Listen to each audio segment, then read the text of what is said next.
ਵਾਹਿਗੁਰੂ ਜੀ ਕਾ ਖਾਲਸਾ, ਵਾਹਿਗੁਰੂ ਜੀ ਕੀ ਫਤਿਹ ਜੀ। ਸਾਰੇ ਵੀਰਾਂ ਭੈਣਾਂ ਨੂੰ ਸਵਾਗਤ ਹੈ ਜੀ ਤੁਹਾਡਾ ਸਾਰਿਆਂ ਦਾ ਆਨਲਾਈਨ ਗੁਰਮਤਿ ਕਲਾਸ ਵਿੱਚ। ਜਿਵੇਂ ਕਿ ਆਪ ਸਾਰਿਆਂ ਨੂੰ ਪਤਾ ਹੀ ਹੈ ਕਿ ਅਸੀਂ ਸੁਖਮਨੀ ਸਾਹਿਬ ਜੀ ਦੀ ਵਿਚਾਰ ਸਾਂਝੀ ਕਰ ਰਹੇ ਹਾਂ ਤੇ ਸੁਖਮਨੀ ਸਾਹਿਬ ਜੀ ਦਾ ਜੋ ਕੇਂਦਰੀ ਭਾਵ ਹੈ, ਸੁਖਮਨੀ ਸੁਖ ਅੰਮ੍ਰਿਤ ਪ੍ਰਭ ਨਾਮ, ਭਗਤ ਜਨਾ ਕੇ ਮਨ ਵਿਸਰਾਮ। यानी जो प्रभु का हुक्म है, नाम मीन्स हुक्म, सारे सुखां ਦਾ ਮੂਲ ਹੈ, ਸੁਖਾਂ ਦੀ ਮਣੀ ਹੈ, ਸੁਖ ਦੇਣ ਵਾਲਾ ਹੈ।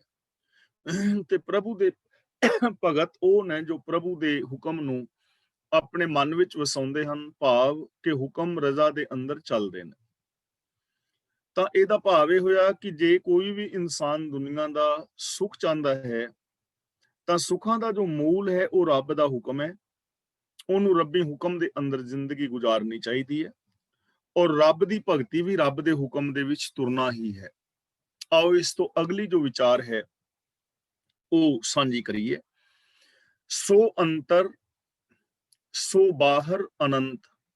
ਇਹਨੂੰ ਬਹੁਤੀ ਵਾਰੀ ਕਈ ਵਾਰ ਕੁਛ ਵੀਰ ਭੈਣਾਂ ਬਾਹਰ ਪੜ ਜਾਂਦੇ ਨੇ। ਬਾਹਰ ਨਹੀਂ ਪੜਨਾ, ਬਾਹਰ, ਬੱਬੇ ਦੇ ਨਾਲ ਕੰਨਾ ਹਰ। ਸੋ ਅੰਤਰ ਸੋ ਬਾਹਰ ਅਨੰਤ। ਅਨੰਤ ਦਾ ਮਤਲਬ ਜਿਸ ਦਾ ਕੋਈ ਅੰਤ ਨਹੀਂ ਹੈ। ਉਹ ਬੇਅੰਤ ਪ੍ਰਭੂ ਅੰਦਰ ਵੀ ਔਰ ਬਾਹਰ ਵੀ ਸਭ ਥਾਵਾਂ ਤੇ ਹੈ। ਜਿਹੜਾ ਅਨੰਤ ਪ੍ਰਭੂ ਹੈ, ਅੰਦਰ ਵੀ, ਅੰਦਰ ਦਾ ਮਤਲਬ ਸਾਡੇ ਅੰਦਰ, ਤੇ ਬਾਹਰ ਦਾ ਮਤਲਬ ਬਾਹਰਲੇ ਸੰਸਾਰ ਵਿੱਚ। ਉਹ ਇੱਕ ਹੀ ਹੈ, ਮੇਰੇ ਅੰਦਰ ਵੀ ਤੇ ਬਾਹਰ ਵੀ, ਹਰ ਇੱਕ ਦੇ ਅੰਦਰ ਵੀ ਔਰ ਬਾਹਰ ਵੀ ਉਹ ਅਨੰਤ ਪ੍ਰਭੂ ਹੀ ਸਮਾਇਆ ਹੋਇਆ ਹੈ। ਹੁਣ ਇਹ ਚੀਜ਼ਾਂ ਨਾ ਅਸੀਂ ਅਰਥ ਭਾਵ ਇਹਨਾਂ ਦੇ ਸਮਝ ਕੇ ਇਹਨਾਂ ਤੇ ਅਮਲ ਕਰਨ ਦੀ ਟਰਾਈ ਕਰਨੀ ਹੈ ਔਰ ਇਹ ਚੀਜ਼ ਨੂੰ ਧਿਆਨ ਦੇ ਨਾਲ, ਗਹੁ ਦੇ ਨਾਲ ਜਦੋਂ ਅਸੀਂ ਸਮਝਾਂਗੇ ਤਾਂ ਸਾਡੀਆਂ ਬਹੁਤ ਸਾਰੀਆਂ ਸਮੱਸਿਆਵਾਂ ਦਾ ਸੋਲੂਸ਼ਨ ਹੋ ਜਾਏਗਾ। ਜਿਵੇਂ ਅਸੀਂ ਰੱਬ ਨੂੰ ਲੱਭਣ ਦੀ ਗੱਲ ਕਰਦੇ ਹਾਂ, ਰੱਬ ਨੂੰ ਮਿਲਣ ਦੀ ਗੱਲ ਕਰਦੇ ਹਾਂ, ਤਾਂ ਸਾਡੀ ਉਹ ਸਮੱਸਿਆ ਸੋਲਵ ਹੋ ਜਾਏਗੀ ਲੱਭਣ ਵਾਲੀ। ਘੱਟ ਤੋਂ ਘੱਟ ਸਾਨੂੰ ਇਹ ਪਤਾ ਲੱਗ ਗਿਆ ਵੀ ਅੰਦਰ ਔਰ ਬਾਹਰ ਉਹ ਹੀ ਹੈ, ਮੇਰੇ ਅੰਦਰ ਵੀ ਉਹ ਹੈ, ਤੁਹਾਡੇ ਵਿੱਚ ਵੀ ਉਹੀ ਹੈ। ਬਸ ਹੁਣ ਜਦ ਇਸ ਚੀਜ਼ ਦੀ ਸਮਝ ਆ ਗਈ ਤੇ ਜੇ ਅਸੀਂ ਇਹਦੇ ਤੇ ਅਮਲ ਕਰੀਏ ਤਾਂ ਫਿਰ ਜ਼ਿੰਦਗੀ ਬਦਲ ਜਾਏਗੀ, ਕਿਉਂਕਿ ਮੇਰੇ ਅੰਦਰ ਵੀ ਉਹੀ ਹੈ, ਤੁਹਾਡੇ ਅੰਦਰ, ਬਾਹਰ ਵੀ ਉਹੀ ਹੈ। ਤਾਂ ਫਿਰ ਮੇਰਾ ਜੋ ਵਿਹਾਰ ਹੈ, ਜੋ ਮੇਰੀ ਸੋਚਣੀ ਹੈ, ਉਹ ਬਦਲੇਗੀ। ਤੇ ਜੇ ਉਹ ਨਹੀਂ ਬਦਲਦੀ ਫਿਰ ਪ੍ਰੋਬਲਮ ਹੈ, ਫਿਰ ਸੁੱਖ ਨਹੀਂ ਮਿਲੇਗਾ, ਫਿਰ ਸ਼ਾਂਤੀ ਨਹੀਂ ਆਏਗੀ। ਤਾਂ ਸੋ ਅੰਤਰ ਸੋ ਬਾਹਰ ਅਨੰਤ। ਇਹਦਾ ਮਤਲਬ ਉਹਨੂੰ ਲੱਭਣ ਦੀ ਤਾਂ ਲੋੜ ਨਹੀਂ, ਉਹ ਤੇ ਸਾਹਮਣੇ ਹੈ, ਪ੍ਰਤੱਖ ਹੈ। ਸਿਰਫ ਆਪਣੇ ਬਿਹੇਵ ਨੂੰ ਚੇਂਜ ਕਰਨ ਦੀ ਜ਼ਰੂਰਤ ਹੈ, ਉਹਨਾਂ ਗੁਣਾਂ ਦੇ ਉੱਤੇ ਅਮਲ ਕਰਨ ਦੀ ਲੋੜ ਹੈ। ਉਹਦੇ ਸਾਰੇ ਦੇ ਸਾਰੇ ਗੁਣ ਮੇਰੇ ਵਿੱਚ ਵੀ ਮੌਜੂਦ ਨੇ, ਬਾਹਰ ਵੀ ਮੌਜੂਦ ਨੇ। ਹਰ ਇਨਸਾਨ ਨੂੰ ਉਹਨਾਂ ਗੁਣਾਂ ਨੂੰ ਵਰਤੋਂ ਵਿੱਚ ਲਿਆਉਣਾ ਚਾਹੀਦਾ ਹੈ। ਸੋ ਅੰਤਰ ਸੋ ਬਾਹਰ ਅਨੰਤ। ਘਟ ਘਟ ਇੱਥੇ ਰੁਕਾਂਗੇ, ਵਿਆਪ ਰਿਹਾ ਭਗਵੰਤ। ਘਟ ਘਟ ਦਾ ਮਤਲਬ ਹਰ ਹਿਰਦੇ ਵਿੱਚ, ਯਾਨੀ ਹਰ ਸਰੀਰ ਦੇ ਅੰਦਰ। ਵਿਆਪ ਰਿਹਾ ਦਾ ਮਤਲਬ ਮੌਜੂਦ ਹੈ। ਅਕਾਲ ਪੁਰਖ ਪ੍ਰਭੂ ਪਰਮਾਤਮਾ ਹਰ ਸਰੀਰ ਦੇ ਅੰਦਰ ਮੌਜੂਦ ਹੈ, ਰਮਿਆ ਹੋਇਆ ਹੈ। ਕੋਈ ਐਸਾ ਹਿਰਦਾ, ਕੋਈ ਐਸਾ ਸਰੀਰ, ਕੋਈ ਐਸਾ ਆਕਾਰ ਨਹੀਂ ਜਿਹੜਾ ਉਸ ਰੱਬ ਤੋਂ ਬਿਨਾਂ ਹੋਵੇ। ਹਰ ਇੱਕ ਦੇ ਅੰਦਰ ਰਮਿਆ ਹੋਇਆ ਹੈ, ਵਿਆਪ ਰਿਹਾ ਹੈ, ਵਸ ਰਿਹਾ ਹੈ। ਇੱਥੇ ਕਿੱਥੇ ਹੈ? ਧਰਨ ਮਾਹੇ ਆਕਾਸ਼ ਪਿਆਲ। ਇਹਨੂੰ ਆਕਾਸ਼ ਨਹੀਂ ਪੜਨਾ, ਐੜੇ ਦੇ ਨਾਲ ਕੰਨਾ ਲੱਗਾ ਹੋਇਆ ਹੈ, ਆਕਾਸ਼। ਇਹ ਪਿਆਲ ਨਹੀਂ ਪੜਨਾ। ਬਹੁਤੀ ਵਾਰੀ ਪਿਆਲ ਪੜਿਆ ਜਾਂਦਾ। ਜਦੋਂ ਅਸੀਂ ਪਿਆਲ ਪੜਾਂਗੇ ਨਾ, ਉਦੋਂ ਪੱਪੇ ਨਾਲ ਸਿਹਾਰੀ, ਐੜੇ ਨਾਲ ਕੰਨਾ ਤੇ ਲੱਲਾ ਬੁਲੇਗਾ ਪਿਆਲ, ਈੜੀ ਵਿੱਚੋਂ ਛੁੱਟ ਜਾਏਗੀ। ਇਸ ਲਈ ਇਸ ਦਾ ਉਚਾਰਨ ਹੋਏਗਾ ਪਿਆਲ। ਜਿਵੇਂ ਪਿਆ ਨਹੀਂ, ਪਿਆ, ਪਿਆਲ। ਧਰਨ ਮਾਹੇ ਆਕਾਸ਼ ਪਿਆਲ। ਪਿਆਲ ਧਰਨ ਦਾ ਮਤਲਬ ਧਰਤੀ, ਪਿਆਲ ਦਾ ਮਤਲਬ ਪਤਾਲ। ਯਾਨੀ ਧਰਤੀ, ਆਕਾਸ਼ ਔਰ ਪਤਾਲ ਦੇ ਅੰਦਰ ਉਹ ਸਮਾਇਆ ਹੋਇਆ ਹੈ। ਉੱਚੇ ਥਾਵਾਂ ਵਿੱਚ ਵੀ, ਸਮਤਲ ਥਾਵਾਂ ਤੇ ਵੀ, ਨੀਵੇਂ ਥਾਵਾਂ ਤੇ ਵੀ, ਯਾਨੀ ਸਾਰੇ ਸੰਸਾਰ ਦੇ ਅੰਦਰ ਉਹ ਆਪ ਹੀ ਸਮਾਇਆ ਹੋਇਆ ਹੈ। ਸਰਬ ਲੋਕ ਪੂਰਨ ਪ੍ਰਤਿਪਾਲ। ਇਹਨੂੰ ਪ੍ਰਿਤਪਾਲ ਨਹੀਂ ਪੜਨਾ ਔਰ ਪ੍ਰਤੀਪਾਲ ਵੀ ਨਹੀਂ ਪੜਨਾ। ਬਿਹਾਰੀ ਵੀ ਨਾ ਬੁੱਲੇ ਔਰ ਸਿਹਾਰੀ ਛੁੱਟੇ ਵੀ ਨਾ। ਪ੍ਰਤਿਪਾਲ, ਤੱਤੇ ਦੇ ਨਾਲ ਥੋੜੀ ਜਿਹੀ ਆਵਾਜ਼ ਜਿਹੜੀ ਹੈ ਨਾ ਸਿਹਾਰੀ ਦੀ ਆਏਗੀ। ਸਰਬ ਲੋਕ ਪੂਰਨ ਪ੍ਰਤਿਪਾਲ ਸਾਰੇ ਭਵਨਾਂ ਵਿੱਚ ਮੌਜੂਦ ਹੈ ਔਰ ਸਭ ਦੀ ਪ੍ਰਤਪਾਲਨਾ ਕਰਦਾ ਹੈ। ਲੋਕ ਦਾ ਮਤਲਬ ਭਵਨ, ਜਿਵੇਂ 14 ਲੋਕ ਮੰਨੇ ਨੇ। ਸਰਬ ਲੋਕ ਦਾ ਮਤਲਬ ਸਭ ਲੋਕਾਂ ਵਿੱਚ, ਭਾਵ ਕਿ ਸਭ ਥਾਵਾਂ ਵਿੱਚ, ਸਾਰੇ ਸੰਸਾਰ ਦੇ ਅੰਦਰ ਪੂਰਨ ਹੈ, ਸਮਾਇਆ ਹੋਇਆ ਹੈ। ਤੇ ਪ੍ਰਤਿਪਾਲ ਦਾ ਮਤਲਬ ਸਾਰਿਆਂ ਦੀ ਪਾਲਣਾ ਕਰਦਾ ਹੈ, ਸਭ ਦੀ ਪਾਲਣਾ ਕਰਨ ਵਾਲਾ ਹੈ। ਬਨ ਤਿੰਨ ਪਰਬਤ ਹੈ ਪਾਰ ਬ੍ਰਹਮ। ਤਿੰਨ ਦਾ ਮਤਲਬ ਤ੍ਰਿਣ ਵਿੱਚ ਜੋ ਘਾਹ ਆਦਿਕ ਨੇ। ਬਨ ਦਾ ਮਤਲਬ ਜੰਗਲ, ਪਰਬਤ ਦਾ ਮਤਲਬ ਪਹਾੜ ਆਦਿਕ। ਪਾਰ ਬ੍ਰਹਮ ਜੰਗਲਾਂ ਵਿੱਚ, ਘਾਸ ਆਦਿਕ ਵਿੱਚ ਔਰ ਪਰਬਤ ਦੇ ਅੰਦਰ ਮੌਜੂਦ ਹੈ, ਯਾਨੀ ਵਨਸਪਤੀ ਵਿੱਚ ਔਰ ਜੰਗਲਾਂ ਦੇ ਅੰਦਰ ਹਰ ਥਾਂ ਦੇ ਉੱਤੇ ਪਾਰ ਬ੍ਰਹਮ ਪ੍ਰਭੂ ਸਮਾਇਆ ਹੋਇਆ ਹੈ। ਘਾਸ ਫੂਸ ਦੇ ਅੰਦਰ, ਵਨਸਪਤੀ ਦੇ ਅੰਦਰ, ਹਰ ਇੱਕ ਦੇ ਅੰਦਰ ਸਮਾਇਆ ਹੈ। ਉਹਦੀ ਸੱਤਿਆ ਹੈ। ਜੇ ਉਸ ਰੱਬ ਦੀ ਸੱਤਿਆ ਨਹੀਂ ਹੈ ਤਾਂ ਕੋਈ ਘਾਸ ਫੂਸ ਵੀ ਨਹੀਂ ਹੋ ਸਕਦਾ, ਕੋਈ ਵਰਕਸ਼ ਆਦਿਕ ਵੀ ਨਹੀਂ ਹੋ ਸਕਦਾ। ਉਸ ਰੱਬ ਦੇ ਸਿਸਟਮ ਦੇ ਅੰਦਰ ਇਹ ਸਾਰਾ ਸੰਸਾਰ ਚੱਲ ਰਿਹਾ ਹੈ। ਤਾਂ ਉਹ ਬਨਾਂ ਵਿੱਚ, ਜੰਗਲਾਂ ਵਿੱਚ, ਘਾਹ ਤਿੜਾਂ ਦੇ ਵਿੱਚ, ਪਹਾੜਾਂ ਦੇ ਵਿੱਚ, ਹਰ ਥਾਂ ਤੇ ਮੌਜੂਦ ਹੈ। ਜੈਸੀ ਆਗਿਆ ਤੈਸਾ ਕਰਮ। ਆਗਿਆ ਦਾ ਮਤਲਬ ਹੁਕਮ, ਕਰਮ ਦਾ ਮਤਲਬ ਕੰਮ। ਜਿਹੋ ਜਿਹਾ ਹੁਕਮ ਕਰਦਾ ਹੈ ਉਹੋ ਜਿਹੇ ਹੀ ਜੀਵ ਕੰਮ ਕਰਦੇ ਨੇ। ਹੁਣ ਹੁਕਮ ਦੇਖੋ, ਜੇ ਤੇ ਅਸੀਂ ਜਿਵੇਂ ਹੁਕਮ ਨੂੰ ਐਕਸਪਲੇਨ ਕੀਤਾ ਗਿਆ ਹੈ, ਰੱਬ ਨੂੰ ਵੱਖਰਾ ਮੰਨੀਏ ਕਿ ਉੱਤੇ ਰੱਬ ਕਿਤੇ ਸੱਚਖੰਡ ਵਿੱਚ, ਬੈਕੁੰਠ ਵਿੱਚ ਜਾਂ ਸਵਰਗ ਵਿੱਚ ਬੈਠਾ ਹੈ, ਫਿਰ ਉਹ ਆਪਣਾ ਹੁਕਮ ਭੇਜੇਗਾ ਕਿਸੇ ਫਰਿਸ਼ਤੇ ਰਾਹੀਂ ਜਾਂ ਜਿਵੇਂ ਵੀ, ਫਿਰ ਹੁਕਮ ਅਲੱਗ ਹੋ ਜਾਏਗਾ। ਕਿਹਨੂੰ ਕਿਹਨੂੰ ਕਿਵੇਂ ਕਿਵੇਂ ਹੁਕਮ ਪਹੁੰਚੇਗਾ। ਤਾਂ ਇੱਥੇ ਹੁਕਮ ਨੂੰ ਜਦੋਂ ਤੁਸੀਂ ਆਗਿਆ ਜਾਂ ਹੁਕਮ ਨੂੰ ਆਪਾਂ ਕੀ ਕਵਾਂਗੇ, ਬੋਲ ਕੇ ਦੱਸੋ ਸਾਰੇ। ਹੁਕਮ ਦਾ ਮਤਲਬ ਸਿਸਟਮ।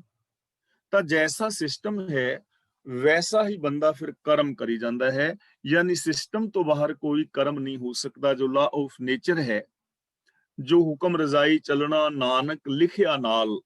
ਲਿਖਿਆ ਨਾਲ ਦਾ ਮਤਲਬ ਜਦੋਂ ਤੋਂ ਇਹ ਸੰਸਾਰ ਹੋਂਦ ਵਿੱਚ ਆਇਆ ਹੈ ਤਦੋਂ ਤੋਂ ਹੀ ਇਹ ਸਿਸਟਮ ਵੀ ਚੱਲਿਆ ਆ ਰਿਹਾ ਹੈ ਕਿ ਹਰ ਸ਼ੈ ਜਗਤ ਦੀ ਹੁਕਮ ਦੇ ਅੰਦਰ ਹੈ, ਸਿਸਟਮ ਦੇ ਅੰਦਰ ਹੈ, ਕੁਦਰਤੀ ਨੇਮਾਂ ਦੇ ਅੰਦਰ ਹੈ, ਇਹਦੇ ਤੋਂ ਬਾਹਰ ਨਹੀਂ ਹੈ।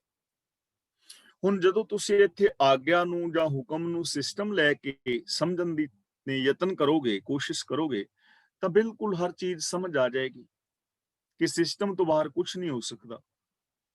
ਜੇ ਅਸੀਂ ਅੱਗੇ ਨੂੰ ਜਾਣਾ ਹੈ ਤੇ ਕਾਰ ਦਾ ਬੈਕ ਗੇਅਰ ਲਾਈਏ ਤਾਂ ਅੱਗੇ ਨਹੀਂ ਨਾ, ਪਿੱਛੇ ਨੂੰ ਵਧੇਗੀ ਉਹ। ਜੇ ਅਸੀਂ ਅਗਾਂਹ ਨੂੰ ਤੁਰਨਾ ਹੈ ਲੇਕਿਨ ਰੇਸ ਦੀ ਜਗ੍ਹਾ ਤੇ ਬ੍ਰੇਕ ਦਬਾਈਏ ਤਾਂ ਬ੍ਰੇਕ ਦਬਾਉਣ ਨਾਲ ਕਾਰ ਭੱਜੇਗੀ ਨਹੀਂ ਨਾ, ਰੁਕੇਗੀ। ਸਿਸਟਮ ਹੈ ਨਾ, ਸਿਸਟਮ ਤੋਂ ਬਾਹਰ ਕੁਝ ਨਹੀਂ ਹੋ ਸਕਦਾ। ਤਾਂ ਗੁਰੂ ਪਾਤਸ਼ਾਹ ਜੀ ਕਹਿੰਦੇ ਨੇ, ਜਿਵੇਂ ਇਹ ਪੂਰਾ ਜਗਤ ਹੈ, ਜਿਵੇਂ ਪ੍ਰਭੂ ਦੀ ਆਗਿਆ ਹੈ, ਉਵੇਂ ਹੀ ਇਹ ਕਰਮ ਕਰਦਾ ਹੈ। ਭਾਵ ਕਿ ਸਾਰਾ ਸੰਸਾਰ ਰੱਬੀ ਨੇਮਾਂ ਦੇ ਅੰਦਰ ਕੰਮ ਕਰ ਰਿਹਾ ਹੈ, ਹੁਕਮ ਤੋਂ ਬਾਹਰ ਕੁਝ ਨਹੀਂ ਹੋ ਸਕਦਾ। ਪੌਣ ਪਾਣੀ ਬੈਸੰਤਰ ਮਾਹੇ। ਬੈਸੰਤਰ ਦਾ ਮਤਲਬ ਅੱਗ। ਪੌਣ ਵਿੱਚ ਵੀ, ਪਾਣੀ ਵਿੱਚ ਵੀ, ਅੱਗ ਦੇ ਅੰਦਰ ਵੀ।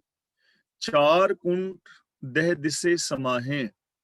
ਚਾਰਾਂ ਕੁੰਟਾਂ ਵਿੱਚ ਔਰ 10 ਪਾਸਿਆਂ ਵਿੱਚ, ਭਾਵ ਹਰ ਥਾਂ ਦੇ ਉੱਤੇ ਪ੍ਰਭੂ ਆਪ ਸਮਾਇਆ ਹੋਇਆ ਹੈ। ਹਵਾ ਵਿੱਚ ਵੀ, ਪਾਣੀ ਵਿੱਚ ਵੀ, ਅੱਗ ਵਿੱਚ ਵੀ, ਧਰਤੀ ਵਿੱਚ, ਆਕਾਸ਼ ਵਿੱਚ, ਜੋ ਵੀ ਇਹ ਸਭ ਥਾਵਾਂ ਦੇ ਉੱਤੇ ਪ੍ਰਭੂ ਆਪ ਸਮਾਇਆ, ਚਾਰਾਂ ਕੋਨਿਆਂ ਵਿੱਚ, 10 ਦਿਸ਼ਾਵਾਂ ਦੇ ਅੰਦਰ। ਹੁਣ ਦੇਖੋ, ਜੇ ਇਸ ਚੀਜ਼ ਨੂੰ ਸਮਝਿਆ ਜਾਏ ਤੇ ਇਸ ਚੀਜ਼ ਨੂੰ ਅਮਲ ਦੇ ਅੰਦਰ ਲਿਆਂਦਾ ਜਾਏ ਤਾਂ ਜ਼ਿੰਦਗੀ ਕਿੰਨੀ ਸੋਹਣੀ ਹੋਏਗੀ ਨਾ।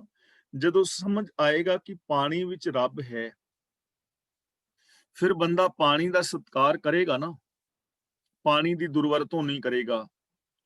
ਪਾਣੀ ਦੇ ਅੰਦਰ ਗੰਦੇ ਨਾਲੇ ਤੇ ਆ ਜੋ ਗੰਦੇ ਮਤਲਬ ਫੈਕਟਰੀਆਂ ਦਾ ਪੋਲੂਸ਼ਨ ਵਾਲਾ, ਕੈਮੀਕਲ ਵਾਲਾ ਪਾਣੀ ਹੈ, ਉਹ ਪਾਣੀ ਦੇ ਵਿੱਚ ਪਾ ਕੇ ਨਹੀਂ ਕਰੇਗਾ ਪਾਣੀ ਨੂੰ ਖਰਾਬ। ਹਵਾ ਦੇ ਵਿੱਚ ਪੋਲੂਸ਼ਨ ਜਿਹੜਾ ਹੈ ਨਹੀਂ ਫੈਲਾਏਗਾ। ਜਿਵੇਂ ਆਪਾਂ ਕਲਾਸ ਵਿੱਚ ਹੀ ਗੱਲਾਂ ਕਰਦੇ ਰਹਿੰਦੇ ਹਾਂ, ਇੱਕ ਦਿਨ ਵੀਰ ਜੀ ਕਰ ਰਹੇ ਸਨ ਕਿ ਜੇ ਅਸੀਂ ਕਿਤੇ ਪੈਦਲ ਜਾ ਸਕਦੇ ਹਾਂ ਤਾਂ ਸਾਨੂੰ ਕਾਰ ਵਗੈਰਾ ਯੂਜ਼ ਨਹੀਂ ਕਰਨੀ ਚਾਹੀਦੀ, ਜਿਸ ਕਰਕੇ ਪੋਲੂਸ਼ਨ ਜਿਹੜਾ ਹੈ ਨਾ ਫੈਲੇ, ਨਾਲੇ ਤੁਹਾਡੀ ਬਚਤ ਵੀ ਹੋਏਗੀ, ਨਾਲ ਸਿਹਤ ਵੀ ਠੀਕ ਰਹੇਗੀ। ਗੱਲਾਂ ਕਰਦੇ ਰਹਿਣ ਨਾ, ਤਾਂ ਫਿਰ ਉਹ ਇਹਨਾਂ ਚੀਜ਼ਾਂ ਦੀ ਕਦਰ ਕਰੇਗਾ ਔਰ ਹਰ ਥਾਂ ਦੇ ਉੱਤੇ ਉਸ ਪ੍ਰਭੂ ਨੂੰ ਵੇਖੇਗਾ। ਇਸ ਤੇ ਭਿੰਨ ਨਹੀਂ ਕੋ ਠਾਉ। ਠਾਉ ਨਹੀਂ, ਇਹਨੂੰ ਠਾਉ ਪੜਾਂਗੇ। ਠਾਉ, ਠਾਉ ਦਾ ਮਤਲਬ ਥਾਂ। ਉਸ ਰੱਬ ਤੋਂ ਵੱਖਰਾ ਕੋਈ ਥਾਂ ਨਹੀਂ ਹੈ। ਤਿਸ ਤੇ ਭਿੰਨ, ਭਿੰਨ ਦਾ ਮਤਲਬ ਵੱਖਰਾ, ਨਹੀਂ ਕੋ ਠਾਉ, ਕੋਈ ਵੀ ਥਾਂ ਉਹਦੇ ਤੋਂ ਵੱਖਰਾ ਨਹੀਂ ਹੈ।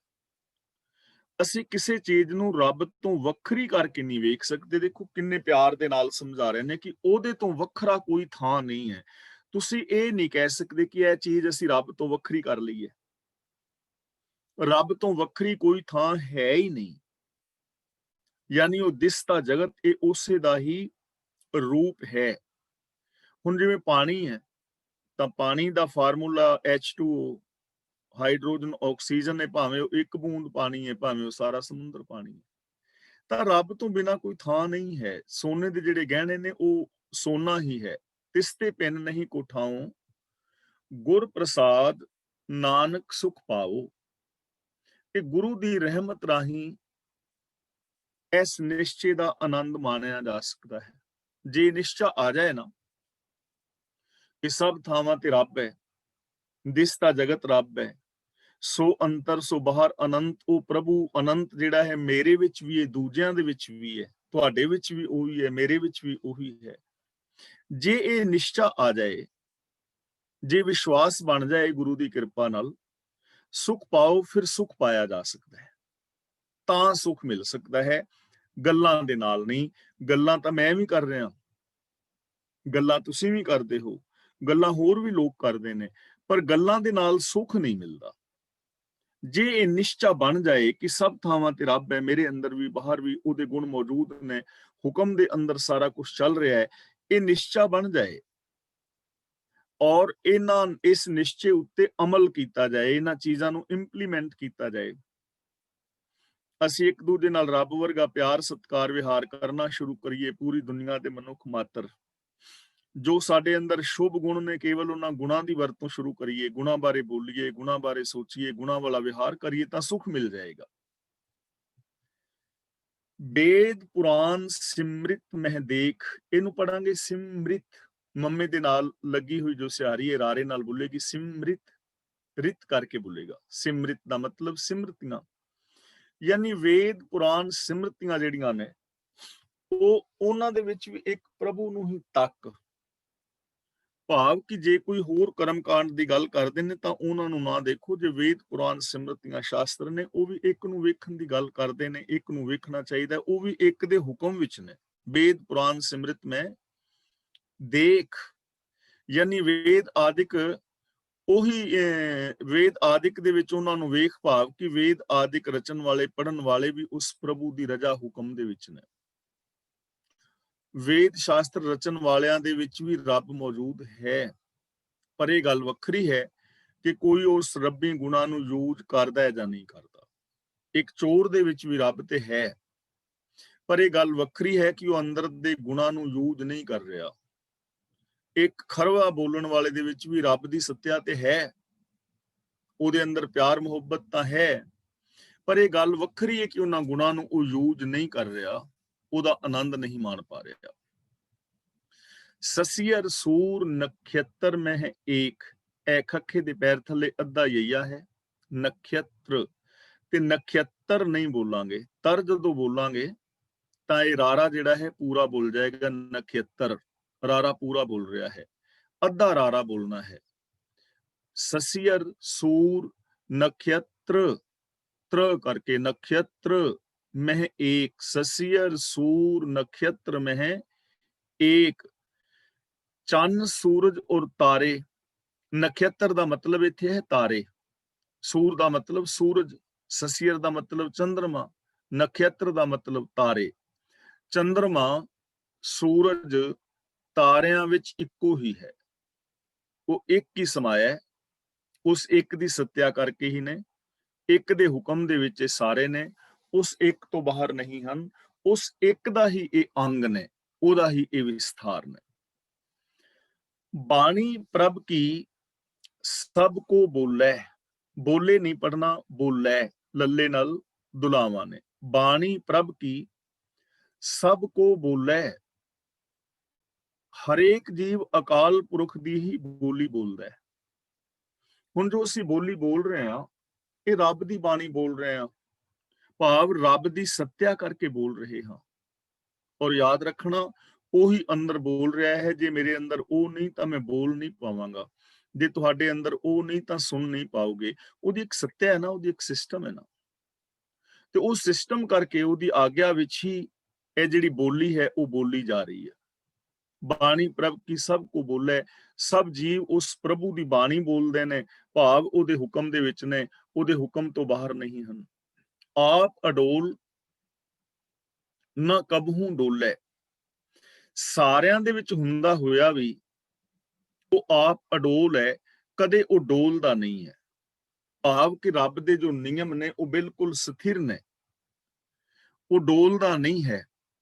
ਇਹ ਨਹੀਂ ਕਿ ਸਾਡੇ ਵਾਂਗੂ ਰੱਬ ਡੋਲ ਜਾਏ, ਮੇਰੇ ਤੇ ਥੋੜੀ ਜਿਹੀ ਮੁਸੀਬਤ ਆਈ ਤੇ ਮੈਂ ਡੋਲ ਗਿਆ, ਮੇਰੇ ਅੰਦਰ ਛੋਟੀ ਜਿਹੀ ਖੁਸ਼ੀ ਮਿਲੀ ਤੇ ਮੈਂ ਆਪਣੇ ਆਪੇ ਚੋਂ ਬਾਹਰ ਹੋ ਗਿਆ, ਤੇ ਜੇ ਮੇਰੇ ਅੰਦਰ ਥੋੜੀ ਜਿਹੀ ਗਮੀ ਆਈ ਤੇ ਮੈਂ ਥੋੜੇ ਜਿਹੇ ਦੁੱਖ ਦੇ ਨਾਲ ਹੀ ਡੋਲ ਗਿਆ, ਮੈਂ ਆਪਣਾ ਫੈਸਲਾ ਬਦਲ ਲਿਆ। ਡੋਲ ਜਾਂਦੇ ਨੇ ਨਾ ਲੋਕ, ਫੈਸਲਾ ਬਦਲ ਲੈਂਦੇ ਨੇ, ਲੇਕਿਨ ਰੱਬ ਡੋਲਦਾ ਨਹੀਂ ਹੈ। ਉਹ ਆਪਣੇ ਨਿਯਮਾਂ ਨੂੰ ਬਦਲਦਾ ਨਹੀਂ ਕਿ ਉਹ ਡੋਲ ਜਾਏ ਕਿ ਹੁਣ ਕੀ ਹੋਏਗਾ ਤੇ ਹੁਣ ਮੈਂ ਨਿਯਮ ਬਦਲ ਦਿਆਂ, ਐਸਾ ਨਹੀਂ ਹੈ। ਉਹ ਅਡੋਲ ਹੈ, ਡੋਲਦਾ ਨਹੀਂ।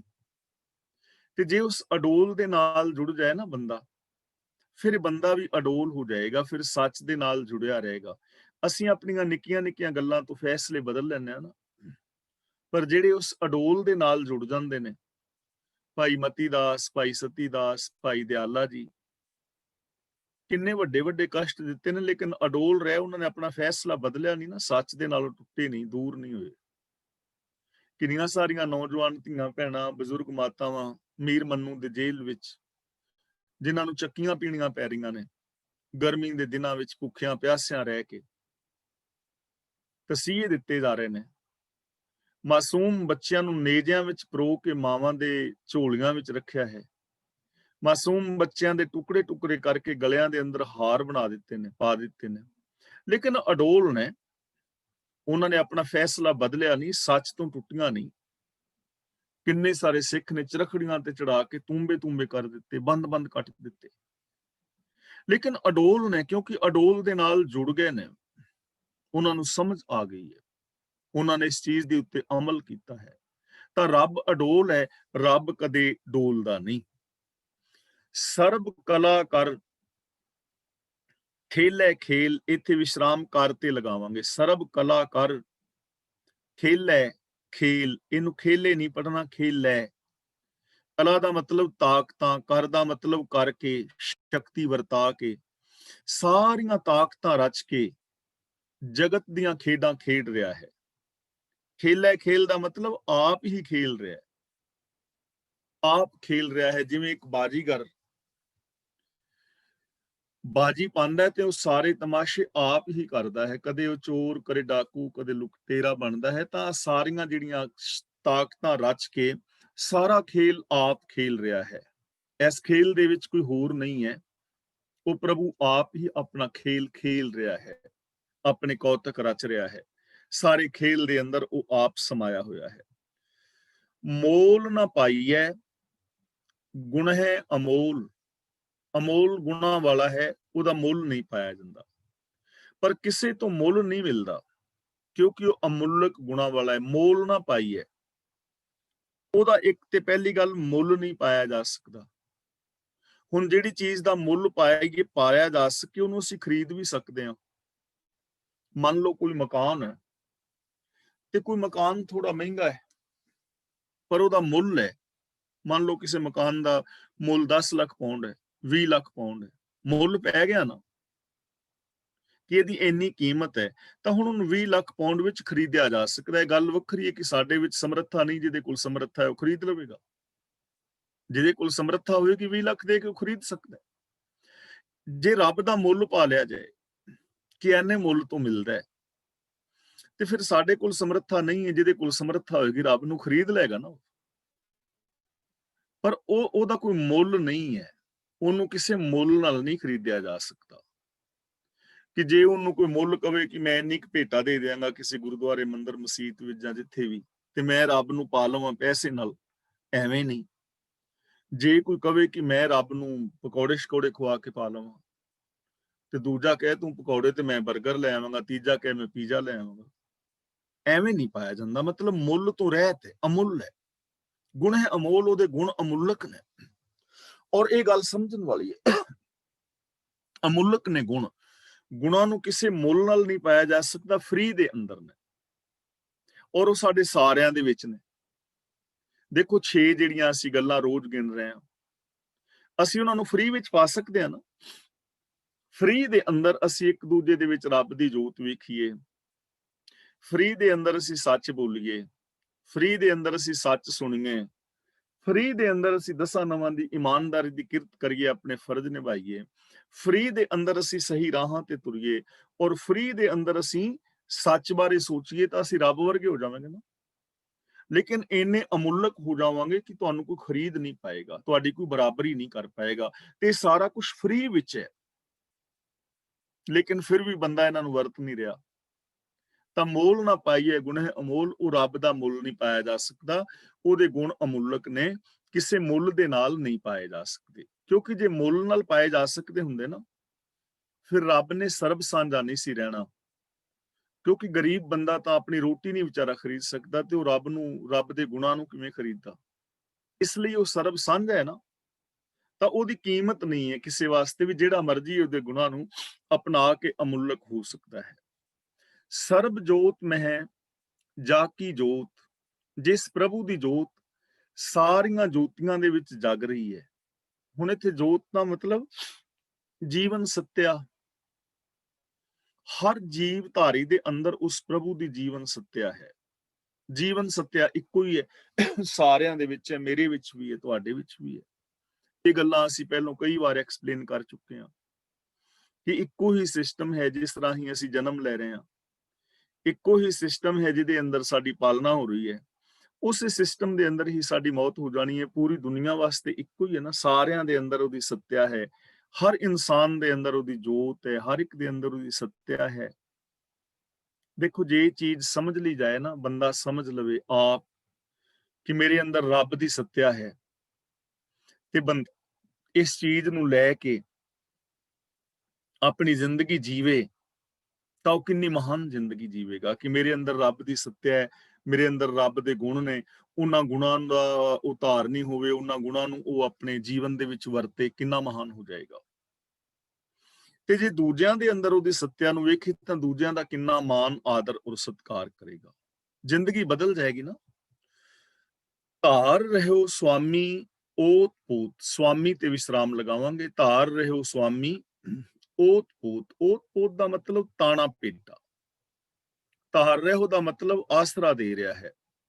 ਮਾਲਕ ਤਾਣੇ ਪੇਟੇ ਵਾਂਗ ਸਭ ਨੂੰ ਆਸਰਾ ਦੇ ਰਿਹਾ ਹੈ, ਤਾਣੇ ਪੇਟੇ ਦੀ ਤਰ੍ਹਾਂ ਸਮਾਇਆ ਹੋਇਆ ਹੈ। ਹੀ ਦੁਨੀਆ ਤਾਂ ਚੱਲ ਰਹੀ, ਦੇਖੋ ਅਸੀਂ ਕੱਪੜਾ ਪਾਇਆ ਨਾ, ਕੱਪੜੇ ਦੇ ਅੰਦਰ ਜੇ ਇਕੱਲਾ ਤਾਣਾ ਹੀ ਹੋਵੇ, ਇੱਕ ਸਾਈਡ ਦੇ ਧਾਗੇ ਹੋਣ, ਪੇਟਾ ਨਾ ਹੋਵੇ, ਤਾਂ ਕੀ ਕੱਪੜਾ ਬਣ ਸਕਦਾ ਹੈ?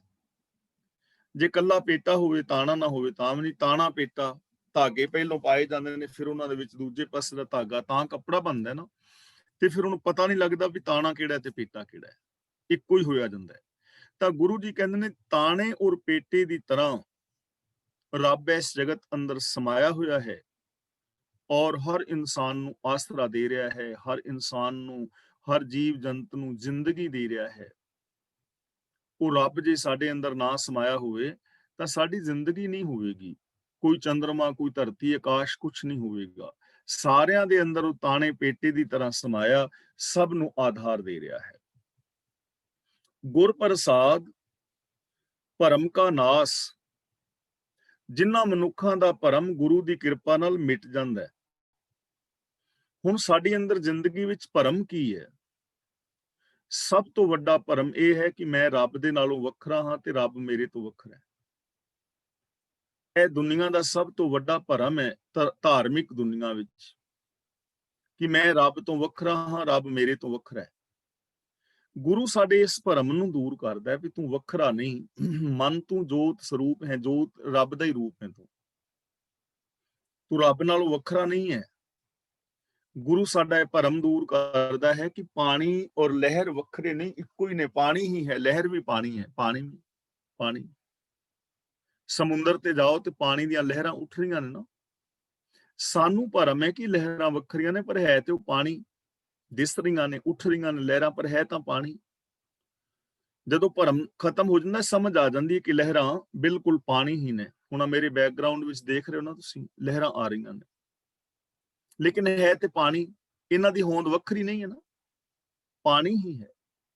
ਤਾਂ ਮੈਂ ਰੱਬ ਨਾਲੋਂ ਵੱਖਰਾ ਨਹੀਂ ਹਾਂ, ਮੈਂ ਰੱਬ ਦੀ ਹੀ ਇੱਕ ਲਹਿਰ ਹਾਂ, ਰੱਬ ਦਾ ਹੀ ਇੱਕ ਬੁਲਬੁਲਾ ਹਾਂ, ਰੱਬ ਦੀ ਹੀ ਇੱਕ ਬੂੰਦ ਹਾਂ, ਰੱਬ ਦੀ ਅੰਸ਼ ਹਾਂ। ਕਹੋ ਕਬੀਰ ਇਹ ਰਾਮ ਕੀ ਅੰਸ਼। ਤਾਂ ਗੁਰ ਪ੍ਰਸਾਦ ਭਰਮ ਕਾ ਨਾਸ, ਗੁਰੂ ਦੀ ਰਹਿਮਤ ਦੇ ਨਾਲ ਜਿਨ੍ਹਾਂ ਦੀ ਜ਼ਿੰਦਗੀ ਦਾ ਭਰਮ ਦੇ ਵਿੱਚੋਂ ਜ਼ਿੰਦਗੀ ਚੋਂ ਭਰਮ ਖਤਮ ਹੋ ਜਾਂਦਾ ਨਾ, ਭੁਲੇਖਾ ਮਿਟ ਜਾਂਦਾ ਹੈ। ਨਾਨਕ, ਇੱਥੇ ਰੁਕਾਂਗੇ। ਤਿੰਨ ਮਹਿ ਇਹ ਵਿਸਾਸ, ਵਿਸਾਸ ਦਾ ਮਤਲਬ ਵਿਸ਼ਵਾਸ। ਫਿਰ ਉਹਨਾਂ ਦੇ ਅੰਦਰ ਇਹ ਯਕੀਨ ਬਣ ਜਾਂਦਾ ਹੈ ਕਿ ਆ ਸਾਰਾ ਰੱਬ ਹੀ ਆਪ ਹੀ ਫੈਲਿਆ ਹੋਇਆ ਹੈ, ਰੱਬ ਤੋਂ ਵੱਖਰਾ ਕੁਛ ਨਹੀਂ ਹੈ। ਜਿਨ੍ਹਾਂ ਦਾ ਭਰਮ ਖਤਮ ਹੋ ਜਾਏ, ਗੁਰ ਪ੍ਰਸਾਦ ਭਰਮ ਕਾ ਨਾਸ, ਨਾਨਕ ਤਿੰਨ ਮਹਿ ਇਹ ਵਿਸਾਸ, ਉਹਨਾਂ ਦਾ ਫਿਰ ਯਕੀਨ ਬਣ ਜਾਂਦਾ ਵੀ ਵਾਸਤਵ ਦੇ ਵਿੱਚ ਹੀ ਰੱਬ ਹੈ, ਰੱਬ ਤੋਂ ਵੱਖਰਾ ਕੁਛ ਨਹੀਂ ਹੈ। ਫਿਰ ਹੁਣ ਜਦੋਂ ਇਹ ਵਿਸ਼ਵਾਸ ਬਣ ਗਿਆ ਤੇ ਸਾਰੀ ਗੁਰਬਾਣੀ ਨੂੰ ਤੁਸੀਂ ਫਿਰ ਪੜੋਗੇ, ਸਾਰੀ ਦੀ ਸਾਰੀ ਗੁਰਬਾਣੀ ਪ੍ਰਭੂ ਦੀ ਸਰਬ ਵਿਆਪਕਤਾ ਲਈ ਇੱਕੋ ਹੀ ਇੱਕ ਸੁਰ ਦੇ ਵਿੱਚ ਸਾਰੇ ਗੁਰੂ ਸਾਹਿਬਾਨ ਭਗਤ ਜਨ ਕਹਿ ਰਹੇ ਨੇ। ਜਿਵੇਂ ਆਪਾਂ ਪਹਿਲਾਂ ਵੀ ਇਹ ਪ੍ਰਮਾਣ ਕਈ ਵਾਰ ਸਾਂਝੇ ਕੀਤੇ ਨੇ। ਗੁਰੂ ਨਾਨਕ ਦੇਵ ਜੀ ਦਾ ਬਚਨ ਨਾ, ਸਭ ਮੈਂ ਜੋਤ ਜੋਤ ਐ ਸੋਏ, ਕਿ ਸਾਰਿਆਂ ਵਿੱਚ ਹੈ ਹੀ ਜੋਤ। ਗੁਰੂ ਅਮਰਦਾਸ ਜੀ ਪ੍ਰਤੱਖ ਸ਼ਬਦਾਂ ਵਿੱਚ ਕਹਿ ਰਹੇ ਨੇ, ਇਹ ਵਿਸ਼ ਸੰਸਾਰ ਤੁਮ ਦੇਖਦੇ ਹਰ ਕਾ ਰੂਪ ਹੈ, ਰੱਬ ਦਾ ਹੀ ਰੂਪ ਹੈ ਸੰਸਾਰ। ਧੰਨ ਗੁਰੂ ਰਾਮਦਾਸ ਜੀ ਦਾ ਪਾਵਨ ਬਚਨ ਹੈ, ਆਪੇ ਮਾਛੀ ਮਛਲੀ ਆਪੇ ਪਾਣੀ ਜਾਲ। ਗੁਰੂ ਅਰਜਨ ਦੇਵ ਜੀ ਵੀ ਇਹੀ ਗੱਲ ਕਹਿੰਦੇ ਨੇ, ਜੋ ਦਿਸ ਹੈ ਸੋ ਤੇਰਾ ਰੂਪ, ਕੀ ਜੋ ਕੁਛ ਦਿਸ ਰਿਹਾ ਹੈ ਤੇਰਾ ਹੀ ਰੂਪ ਹੈ। ਭਗਤ ਕਬੀਰ ਜੀ ਸਾਨੂੰ ਕਹਿ ਰਹੇ ਨੇ, ਲੋਗਾ ਭਰਮ ਨਾ ਭੂਲੋ ਭਾਈ, ਖਾਲਕ ਖਲਕ ਖਲਕ ਮੈਂ ਖਾਲਿਕ, ਪੂਰ ਰਹਿਓ ਸਰਬ ਠਾਈ। ਕਿ ਖਲਕਤ ਦੇ ਵਿੱਚ ਖਾਲਕ ਔਰ ਖਾਲਕ ਖਲਕਤ ਵਿੱਚ ਇੱਕੋ ਹੀ ਰੂਪ ਨੇ। ਬਾਬਾ ਫਰੀਦ ਜੀ ਵੀ ਇਹ ਗੱਲ ਸਮਝਾ ਰਹੇ ਨੇ, ਫਰੀਦਾ ਖਾਲਕ ਖਲਕ ਮੈਂ ਖਲਕ ਵਸੈ ਰੱਬ ਮਾਹੇ, ਮੰਦਾ ਕਿਸ ਨੂੰ ਆਖੀਏ ਜਾਂ ਤਿਸ ਬਿਨ ਕੋਈ ਨਾ ਹੈ। ਭਗਤ ਰਵਿਦਾਸ ਜੀ ਵੀ ਸਾਨੂੰ ਇਹੀ ਸਮਝਾ ਰਹੇ ਨੇ, ਤੋਹੀ ਮੋਹੀ ਮੋਹੀ ਤੋਹੀ ਅੰਤਰ ਕੈਸਾ, ਕਨਿਕ ਕਟਿਕ ਜਲ ਤਰੰਗ ਜੈਸਾ। ਭਗਤ ਨਾਮਦੇਵ ਜੀ ਵੀ ਇਹ ਚੀਜ਼ ਸਮਝਾ ਰਹੇ ਨੇ, ਏਕਲ ਮਾਟੀ ਕੁੰਜਰ ਚੀਂਟੀ ਭਾਜਨ ਹੈ ਬਹੁ ਨਾਨਾ ਰੇ, ਅਸਥਾਵਰ ਜੰਗਮ ਕੀਟ ਪਤੰਗਮ ਕਟ ਕਟ ਰਾਮ ਸਮਾਨਾ ਰੇ। ਕਤ ਜਾਈਏ ਰੇ ਘਰ ਲਾਗੂ ਰੰਗ। ਯਾਨੀ ਸਾਨੂੰ ਸਾਰੇ ਗੁਰੂ ਸਾਹਿਬਾਨ ਭਗਤ ਜਨ ਬਾਣੀਕਾਰ ਇੱਕੋ ਹੀ ਚੀਜ਼ ਸਮਝਾ ਰਹੇ ਨੇ। ਪਰ ਜਿਨ੍ਹਾਂ ਦਾ ਭਰਮ ਖਤਮ ਹੋ ਜਾਂਦਾ ਨਾ, ਗੁਰੂ ਦੇ ਗਿਆਨ ਰਾਹੀਂ ਭਰਮ ਮਿਟ ਜਾਏ, ਇਹ ਭਰਮ ਮਿਟ ਜਾਏ ਕਿ ਮੈਂ ਰੱਬ ਨਾਲੋਂ ਵੱਖਰਾ ਹਾਂ, ਫਿਰ ਉਹਨਾਂ ਦੇ ਅੰਦਰ ਇਹ ਵਿਸ਼ਵਾਸ ਪੈਦਾ ਹੋ ਜਾਂਦਾ ਕਿ ਵਾਸਤਵ ਦੇ ਅੰਦਰ, ਰਿਐਲਿਟੀ ਦੇ ਅੰਦਰ ਰੱਬ ਹੀ ਰੱਬ ਸਮਾਇਆ ਹੋਇਆ ਹੈ ਚਾਰ ਚੁਫੇਰੇ, ਮੈਂ ਉਹਦੇ ਤੋਂ ਵੱਖਰਾ ਨਹੀਂ ਹਾਂ। ਇਹ ਵਿਸ਼ਵਾਸ ਬਣ ਜਾਂਦਾ। ਤਾਂ ਇਸ ਕਰਕੇ ਸਾਨੂੰ ਜ਼ਰੂਰਤ ਹੈ ਅਸੀਂ ਇਸ ਭਰਮ ਨੂੰ ਖਤਮ ਕਰ ਸਕੀਏ, ਸਾਡੀ ਜ਼ਿੰਦਗੀ ਚੋਂ ਇਹ ਅਗਿਆਨਤਾ ਮਿਟ ਸਕੇ, ਸਾਡੇ ਅੰਦਰ ਇਹ ਵਿਸ਼ਵਾਸ ਪੈਦਾ ਹੋ ਸਕੇ ਔਰ ਅਸੀਂ ਇਹੋ ਜਿਹੀ ਜ਼ਿੰਦਗੀ ਜੀ ਸਕੀਏ। ਜ਼ਿੰਦਗੀ ਉਸ ਦਿਨ ਜੀਵੀ ਜਾਏਗੀ ਜਿਸ ਦਿਨ ਇਹ ਵਿਸ਼ਵਾਸ ਪੱਕਾ ਹੋ ਜਾਏਗਾ। ਸੰਤ ਜਨਾਂ ਕਾ ਪੇਖਨ ਸਭ ਬ੍ਰਹਮ। ਹੁਣ ਇੱਥੇ ਗੱਲ ਕਰ ਰਹੇ ਨੇ, ਸੰਤ ਜਨ ਦਾ ਮਤਲਬ ਜਿਹੜੇ ਸਚਿਆਰ ਨੇ, ਜਿਨ੍ਹਾਂ ਦੇ ਅੰਦਰ ਇਹ ਵਿਸ਼ਵਾਸ ਬਣ ਗਿਆ, ਜੋ ਸ਼ਾਂਤ ਨੇ, ਜੋ ਰੱਬ ਦੇ ਦਾਸ ਨੇ। ਸੰਤ ਜਨਾਂ ਕਾ ਪੇਖਨ ਸਭ ਬ੍ਰਹਮ, ਪੇਖਨ ਦਾ ਮਤਲਬ ਵੇਖਣਾ। ਜੋ ਰੱਬ ਦੇ ਪਿਆਰੇ ਨੇ ਉਹ ਰੱਬ ਨੂੰ ਹੀ ਹਰ ਥਾਂ ਵਸਦਾ ਹੋਇਆ ਵੇਖਦੇ ਨੇ। ਉਹਨਾਂ ਦਾ ਵੇਖਣਾ ਹਰੀ ਨੂੰ ਵੇਖਣਾ ਹੈ, ਉਹ ਹੋਰ ਕੁਝ ਵੇਖਦੇ ਹੀ ਨਹੀਂ।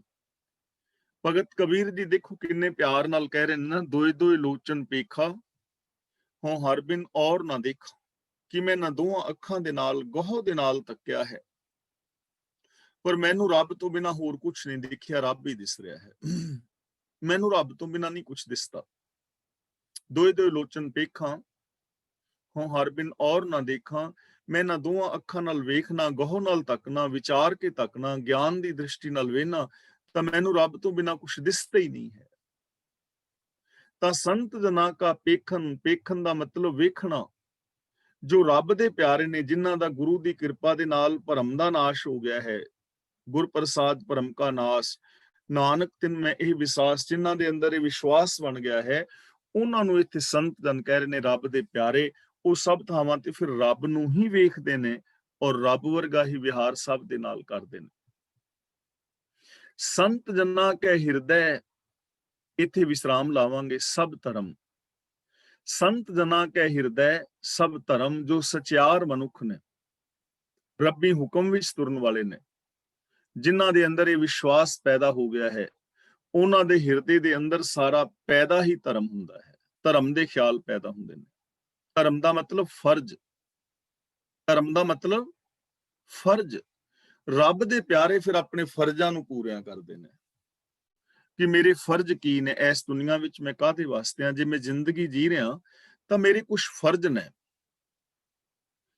ਮੈਂ ਜੇ ਬੰਦਾ, ਆਪਾਂ ਇਹ ਚੀਜ਼ਾਂ ਕਈ ਵਾਰ ਵਿਚਾਰ ਚੁੱਕੇ ਹਾਂ, ਔਰਤ ਹੈ, ਉਹ ਬੇਟੀ ਹੈ, ਭੈਣ ਹੈ, ਮਾਂ ਹੈ, ਪਤਨੀ ਹੈ, ਨੂੰਹ ਹੈ, ਸੱਸ ਹੈ, ਦਰਾਣੀ ਜਠਾਣੀ ਹੈ, ਕਿੰਨੇ ਸਾਰੇ ਰਿਸ਼ਤੇ ਨੇ। ਤਾਂ ਜਿਹਦੇ ਅੰਦਰ ਇਹ ਵਿਸ਼ਵਾਸ ਬਣ ਜਾਏਗਾ, ਉਹ ਔਰਤ ਸੱਚ ਨੂੰ ਬੇਸ ਬਣਾ ਕੇ ਆਪਣੇ ਫਰਜ਼ਾਂ ਨੂੰ ਪੂਰਿਆਂ ਕਰੇਗੀ। ਜਿਹੜਾ ਬੰਦਾ ਹੈ, ਬੰਦਾ ਕਿਸ ਦਾ ਬੇਟਾ ਹੈ, ਪਿਓ ਹੈ, ਪਤੀ ਹੈ, ਭਰਾ ਹੈ, ਚਾਚਾ ਹੈ, ਤਾਇਆ ਹੈ, ਕਿੰਨੇ ਸਾਰੇ ਰਿਸ਼ਤੇ ਨੇ। ਇਮਾਨਦਾਰੀ ਦੇ ਨਾਲ ਉਹ ਆਪਣੇ ਫਰਜ਼ਾਂ ਨੂੰ ਪੂਰਿਆਂ ਕਰੇਗਾ। ਤੇ ਇਹ ਫਰਜ਼ ਇੱਥੇ ਹੀ ਨਹੀਂ ਮੁੱਕ ਜਾਂਦੇ। ਜਿਹੜਾ ਵੱਡਾ ਯੂਨੀਵਰਸ ਹੈ, ਓਡੇ ਵੱਡੇ ਹੀ ਸਾਡੇ ਫਰਜ਼ ਨੇ। ਹਵਾ ਲਈ, ਪਾਣੀ ਲਈ, ਧਰਤੀ ਲਈ, ਆਕਾਸ਼ ਲਈ, ਜੀਵ ਜੰਤਾਂ ਲਈ, ਮਨੁੱਖ ਮਾਤਰ ਲਈ, ਅੜੋਸੀਆਂ ਪੜੋਸੀਆਂ ਵਾਸਤੇ, ਚੌਗਿਰਦੇ ਵਾਸਤੇ ਉਹ ਆਪਣੇ ਫਰਜ਼ਾਂ ਨੂੰ ਪੂਰਿਆਂ ਕਰੇਗਾ। ਉਹ ਰੱਬ ਦਾ ਪਿਆਰਾ ਹੈ। ਸੰਤ ਜਨਾ ਕਾ ਪੇਖਨ ਸਭ ਬ੍ਰਹਮ, ਸੰਤ ਜਨਾ ਕੈ ਹਿਰਦੈ ਸਭ ਧਰਮ। ਰੱਬ ਦੇ ਪਿਆਰੇ ਚਾਰ ਫਿਰ ਰੱਬ ਨੂੰ ਵੇਖਦੇ ਨੇ, ਔਰ ਰੱਬ ਦੇ ਪਿਆਰਿਆਂ ਦੇ ਅੰਦਰ ਫਰਜ਼ਾਂ ਦੀ ਵਿਚਾਰ ਪੈਦਾ ਹੁੰਦੀ ਹੈ, ਧਰਮ ਦੀ ਵਿਚਾਰ ਪੈਦਾ ਹੁੰਦੀ ਹੈ। ਉਹਨਾਂ ਦੇ ਅੰਦਰ ਵਿਕਾਰ ਪੈਦਾ ਨਹੀਂ ਹੁੰਦੇ। ਸੰਤ ਜਨਾਂ ਸੁਨੇ ਸ਼ੁਭ ਬਚਨ, ਜੋ ਰੱਬ ਦੇ ਪਿਆਰੇ ਨੇ ਉਹ ਸ਼ੁਭ ਬਚਨ ਸੁਣਦੇ ਨੇ। ਸਿਰਫ ਉਹ ਮਾੜੇ ਬਚਨ, ਨਿੰਦਾ, ਚੁਗਲੀ, ਫਰੇਬ ਸੁਣਦੇ ਹੀ ਨਹੀਂ। ਬਾਬਾ ਫਰੀਦ ਜੀ ਦਾ ਕਿੰਨਾ ਪਿਆਰਾ ਬਚਨ ਹੈ, ਕੰਨੀ ਬੁੱਝੇ ਦੇ ਰਹਾ ਇੱਤੀ ਵੱਗੇ ਪਾਉਣ। ਜਿੰਨੀ ਮਰਜ਼ੀ ਵਿਕਾਰਾਂ ਦੀ ਪੌਣ ਵਗਦੀ ਰਹੇ, ਬੇਵਿਸ਼ਵਾਸੀ ਦੀ ਹਵਾ ਵਗਦੀ ਰਹੇ, ਝੱਖੜ ਝੁੱਲੇ ਹੋਣ ਵਿਕਾਰਾਂ ਦੇ, ਪਾਪਾਂ ਦੇ, ਅਪਰਾਧਾਂ ਦੇ, ਲੋਕ ਕਹਿ ਰਹੇ ਹੋਣ ਰੱਬ ਕੋਈ ਨਹੀਂ, ਬਾਣੀ ਪੜਨ ਦਾ ਕੋਈ ਲਾਭ ਨਹੀਂ, ਸੱਚ ਬੋਲਣ ਦਾ ਕੋਈ ਲਾਭ ਨਹੀਂ, ਧਰਮ ਦੇ ਰਾਹਾਂ ਤੇ ਤੁਰਨ ਦਾ ਕੋਈ ਲਾਭ ਨਹੀਂ। ਬੇਸ਼ੱਕ ਹਨੇਰੀਆਂ ਝੱਖੜ ਝੁੱਲਦੇ ਰਹਿਣ ਇਹਨਾਂ ਗੱਲਾਂ ਦੇ, ਪਰ ਰੱਬ ਦੇ ਪਿਆਰੇ ਇਹ ਚੀਜ਼ਾਂ ਸੁਣਦੇ ਹੀ ਨਹੀਂ। ਉਹ ਸੱਚ ਸੁਣਦੇ ਨੇ, ਪੋਜ਼ਿਟਿਵ ਸੁਣਦੇ ਨੇ। ਉਹ ਇਹ ਚੀਜ਼ ਸੁਣਦੇ ਨੇ ਕਿ ਰੱਬ ਹਰ ਥਾਂ ਤੇ ਵਿਆਪਕ ਹੈ, ਹਰ ਥਾਂ ਦੇ ਉੱਤੇ ਸਮਾਇਆ ਹੋਇਆ ਹੈ। ਮੈਂ ਹਰ ਕੰਮ ਕਰ ਸਕਦਾ ਹਾਂ, ਇਹ ਦੁਨੀਆ ਭਲੀ ਹੈ, ਇਹ ਦੁਨੀਆ ਵਿੱਚ ਕੋਈ ਉਕਾਈ ਨਹੀਂ ਹੈ, ਇੱਥੇ ਬਹੁਤ ਕੁਝ ਚੰਗਾ ਕੀਤਾ ਜਾ ਸਕਦਾ ਹੈ। ਉਹ ਸੱਚ ਸੁਣਦੇ ਨੇ, ਮਾੜਾ ਸੁਣਦੇ ਹੀ ਨਹੀਂ। ਜੇ ਅਸੀਂ ਇਹ ਚੀਜ਼ ਤੇ ਅਮਲ ਕਰ ਲਈਏ ਨਾ, ਤਾਂ ਸਾਡੀ ਜ਼ਿੰਦਗੀ ਹਕੀਕਤ ਦੇ ਵਿੱਚ ਬਦਲ ਸਕਦੀ ਹੈ। ਇੱਕ ਟੈਕਨੀਕ ਹੈ, ਪਾਵਰ ਆਫ ਐਫਰਮੇਸ਼ਨ ਟੈਕਨੀਕ, ਜੋ ਡਾਕਟਰ ਲੋਕ ਨੇ, ਖਾਸ ਕਰਕੇ ਸਾਈਕੋਥੈਰੇਪਿਸਟ ਨੇ, ਉਹ ਟੈਕਨੀਕ ਨੂੰ ਯੂਜ਼ ਕਰਦੇ ਨੇ।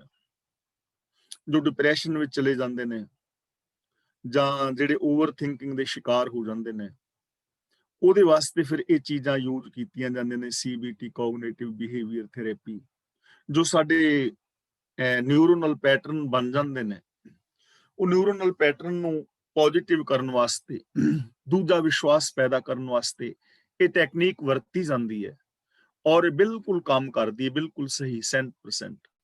ਤੇ ਗੁਰੂ ਜੀ ਸਾਨੂੰ 500 ਸਾਲ ਪਹਿਲਾਂ ਦੇਖੋ ਇਹ ਵਚਨ ਦੱਸ ਰਹੇ ਨੇ ਕਿ ਤੁਸੀਂ ਸੁਣੋ ਹੀ ਨਾ ਨੈਗੇਟਿਵ, ਤੁਸੀਂ ਨੈਗੇਟਿਵ ਨਹੀਂ ਹੋਵੋਗੇ। ਆਪਣੇ ਵਾਸਤੇ ਨੈਗੇਟਿਵ ਬੋਲੋ ਹੀ ਨਾ, ਪੋਜ਼ਿਟਿਵ ਬੋਲੋ। ਮੇਰੀ ਯਾਦਦਾਸ਼ਤ ਬੜੀ ਵਧੀਆ ਹੈ, ਮੈਨੂੰ ਹਰ ਚੀਜ਼ ਯਾਦ ਰਹਿੰਦੀ ਹੈ, ਮੇਰੇ ਅੰਦਰ ਹਰ ਕੰਮ ਕਰਨ ਦੀ ਤਾਕਤ ਹੈ, ਮੈਂ ਸਭ ਕੁਝ ਕਰ ਸਕਦਾ ਹਾਂ, ਮੇਰੀਆਂ ਅੱਖਾਂ ਵਿੱਚ ਚਮਕ, ਮੇਰੇ ਚਿਹਰੇ ਤੇ ਨੂਰ, ਮੇਰੇ ਬੁੱਲਾਂ ਤੇ ਮੁਸਕਰਾਹਟ ਹੈ, ਮੈਂ ਆਪਣੇ ਪਰਿਵਾਰ ਤੋਂ, ਆਪਣੇ ਰਿਸ਼ਤੇਦਾਰਾਂ, ਸੱਜਣਾ ਮਿੱਤਰਾਂ ਤੋਂ ਸੰਤੁਸ਼ਟ ਹਾਂ, ਮੇਰੀ ਜ਼ਿੰਦਗੀ ਠੀਕ ਰਾਹਾਂ ਤੇ ਜਾ ਰਹੀ ਹੈ, ਮੈਂ ਇੱਕ ਚੰਗਾ ਇਨਸਾਨ ਹਾਂ, ਮੈਂ ਗੁਰਮਤਿ ਦੇ ਰਾਹਾਂ ਤੇ ਤੁਰਨ ਵਾਲਾ ਹਾਂ, ਮੈਂ ਆਪਣੇ ਚੌਗਿਰਦੇ ਦੇ ਨਾਲ ਬੜੇ ਪਿਆਰ ਦੇ ਨਾਲ ਵਰਤਦਾ ਹਾਂ, ਲੋਕ ਮੇਰਾ ਸਤਿਕਾਰ ਕਰਦੇ ਨੇ। ਐਸੀਆਂ ਚੰਗੀਆਂ ਚੀਜ਼ਾਂ ਬੋਲੋ, ਐਸਾ ਹੀ ਸੁਣੋ, ਤਾਂ ਫਿਰ ਕੀ ਹੋਏਗਾ, ਜੋ ਅਸੀਂ ਸੁਣਾਂਗੇ, ਜੈਸਾ ਇਨਪੁਟ ਹੋਏਗਾ ਵੈਸਾ ਆਊਟਪੁੱਟ ਆਏਗਾ। ਤਾਂ ਰੱਬ ਦੇ ਪਿਆਰੇ ਸ਼ੁਭ ਬਚਨ ਸੁਣਦੇ ਨੇ। ਇਸ ਲਈ ਜੇ ਅਸੀਂ ਐਨਿਕ ਆਦਤ ਬਣਾ ਲਈਏ ਨਾ, ਤਾਂ ਇਹ ਲਾਈਨ ਸਾਡੀ ਪੂਰੀ ਜ਼ਿੰਦਗੀ ਨੂੰ ਬਦਲ ਦੇਵੇਗੀ। ਤੁਸੀਂ ਕਿਸੇ ਦੇ ਖਿਲਾਫ ਸੁਣਨਾ ਬੰਦ ਕਰ ਦਿਓ। ਅਸੀਂ ਆਮ ਕਹਿੰਦੇ ਆ ਨਾ ਵੀ ਲੋਕ ਝੂਠ ਬੜਾ ਬੋਲਦੇ ਨੇ ਯਾਰ, ਨਿੰਦਿਆ ਬੜੀ ਕਰਦੇ ਨੇ। ਹੁਣ ਤਾਂ ਕਰਦੇ ਨੇ ਕਿਉਂਕਿ ਅਸੀਂ ਸੁਣਦੇ ਹਾਂ। ਤੁਸੀਂ ਸੱਚ ਸੁਣਨਾ ਸ਼ੁਰੂ ਕਰ ਦਿਓ, ਗੁਰਬਾਣੀ ਅਨੁਸਾਰ ਸੁਣਨਾ ਸ਼ੁਰੂ ਕਰ ਦਿਓ, ਤਾਂ ਜ਼ਿੰਦਗੀ ਬਦਲ ਜਾਏਗੀ। ਜਿਵੇਂ ਹੁਣ ਅਸੀਂ ਇਹ ਨਹੀਂ ਕਹਿੰਦੇ ਫਲਾਂ ਪ੍ਰਚਾਰਕ ਇਹ ਕਹਿੰਦਾ, ਦੂਜਾ ਇਹ ਕਹਿੰਦਾ, ਤੀਜਾ। ਸੁਣਨਾ ਬੰਦ ਕਰ ਦਿਓ, ਸੱਚ ਸੁਣੋ, ਗੁਰਬਾਣੀ ਅਨੁਸਾਰ ਸੁਣੋ, ਯੂਨੀਵਰਸਲ ਟਰੁੱਥ ਨੂੰ ਸੁਣੋ, ਗੁਰੂ ਦੀ ਪਾਵਨ ਬਾਣੀ ਨੂੰ ਸੁਣੋ, ਸ਼ੁਭ ਬਚਨ ਸੁਣੋ, ਪੋਜ਼ਿਟਿਵ ਥਿੰਕਿੰਗ, ਪੋਜ਼ਿਟਿਵ ਵਿਚਾਰ ਸਰਵਣ ਕਰੋ। ਤਾਂ ਸੰਤ ਜਨਾ ਸੁਨੇ ਸੋ ਬਚਨ, ਸਰਬ ਵਿਆਪੀ ਰਾਮ ਸੰਗ ਰਚਨ। ਤੇ ਉਹ ਸਭ ਥਾਈਂ ਵਿਆਪਕ ਅਕਾਲ ਪੁਰਖ ਦੇ ਨਾਲ ਜੁੜੇ ਰਹਿੰਦੇ ਨੇ। ਰਚਨ ਦਾ ਮਤਲਬ ਰਚੇ ਰਹਿੰਦੇ ਨੇ, ਮਿਲੇ ਰਹਿੰਦੇ ਨੇ। ਹੁਣ ਦੇਖੋ ਕਿੰਨਾ ਸੌਖਾ ਕੰਮ ਹੋ ਗਿਆ ਨਾ। ਸਰਬ ਵਿਆਪੀ ਰੱਬ ਤੇ ਸਰਬ ਵਿਆਪੀ ਹੈ ਹੀ ਹੈ। ਤੇ ਜੇ ਅਸੀਂ ਉਹ ਸਰਬ ਵਿਆਪੀ ਬਾਰੇ ਬਚਨ ਸੁਣਨੇ ਸ਼ੁਰੂ ਕਰ ਦੇਈਏ, ਸਤ, ਸੰਤੋਖ, ਦਇਆ, ਧਰਮ, ਧੀਰਜ, ਗਿਆਨ, ਵਿਰਾਗ, ਨਿਮਾਨਤਾ, ਨਿਰਭੈਤਾ, ਨਿਰਵੈਰਤਾ, ਇਹੋ ਜਿਹੇ ਬਚਨ ਬੋਲੀਏ, ਇਹੋ ਜਿਹੇ ਸੁਣੀਏ, ਤੇ ਸਰਬ ਵਿਆਪੀ ਦੇ ਨਾਲ ਰਚ ਗਿਆ ਨਾ, ਹਮੇਸ਼ਾ ਰੱਬ ਨਾਲ ਜੁੜਿਆ ਰਹੇਗਾ ਬੰਦਾ। ਕਿਉਂਕਿ ਰੱਬ ਦਾ ਨਾਮ ਕੀ ਹੈ? ਸਤਨਾਮ। ਸੱਚ ਸੁਣਾਂਗੇ, ਰੱਬ ਦੇ ਨਾਲ ਜੁੜ ਗਏ, ਕਿਉਂਕਿ ਉਹਦਾ ਨਾਮ ਹੈ ਸੱਚ। ਤੇ ਜਦੋਂ ਅਸੀਂ ਝੂਠ ਸੁਣਾਂਗੇ, ਉਦੋਂ ਅਸੀਂ ਸੱਚ ਨਾਲੋਂ ਟੁੱਟ ਜਾਵਾਂਗੇ। ਜਦੋਂ ਅਸੀਂ ਝੂਠ ਬੋਲਾਂਗੇ, ਉਦੋਂ ਰੱਬ ਨਾਲ ਟੁੱਟ ਜਾਵਾਂਗੇ। ਕੋਈ ਝੂਠ ਰੱਬ ਦਾ ਨਾਮ ਨਹੀਂ ਹੈ ਨਾ। ਜਦੋਂ ਅਸੀਂ ਨਿਰਵੈਰਤਾ ਵਾਲੇ ਬੋਲ ਬੋਲਾਂਗੇ, ਨਿਰਵੈਰਤਾ ਵਾਲੇ ਬੋਲ ਸੁਣਾਂਗੇ, ਉਦੋਂ ਤੱਕ ਅਸੀਂ ਰੱਬ ਦੇ ਨਾਲ ਜੁੜੇ ਹਾਂ, ਕਿਉਂਕਿ ਰੱਬ ਦਾ ਨਾਮ ਹੈ ਨਿਰਵੈਰ।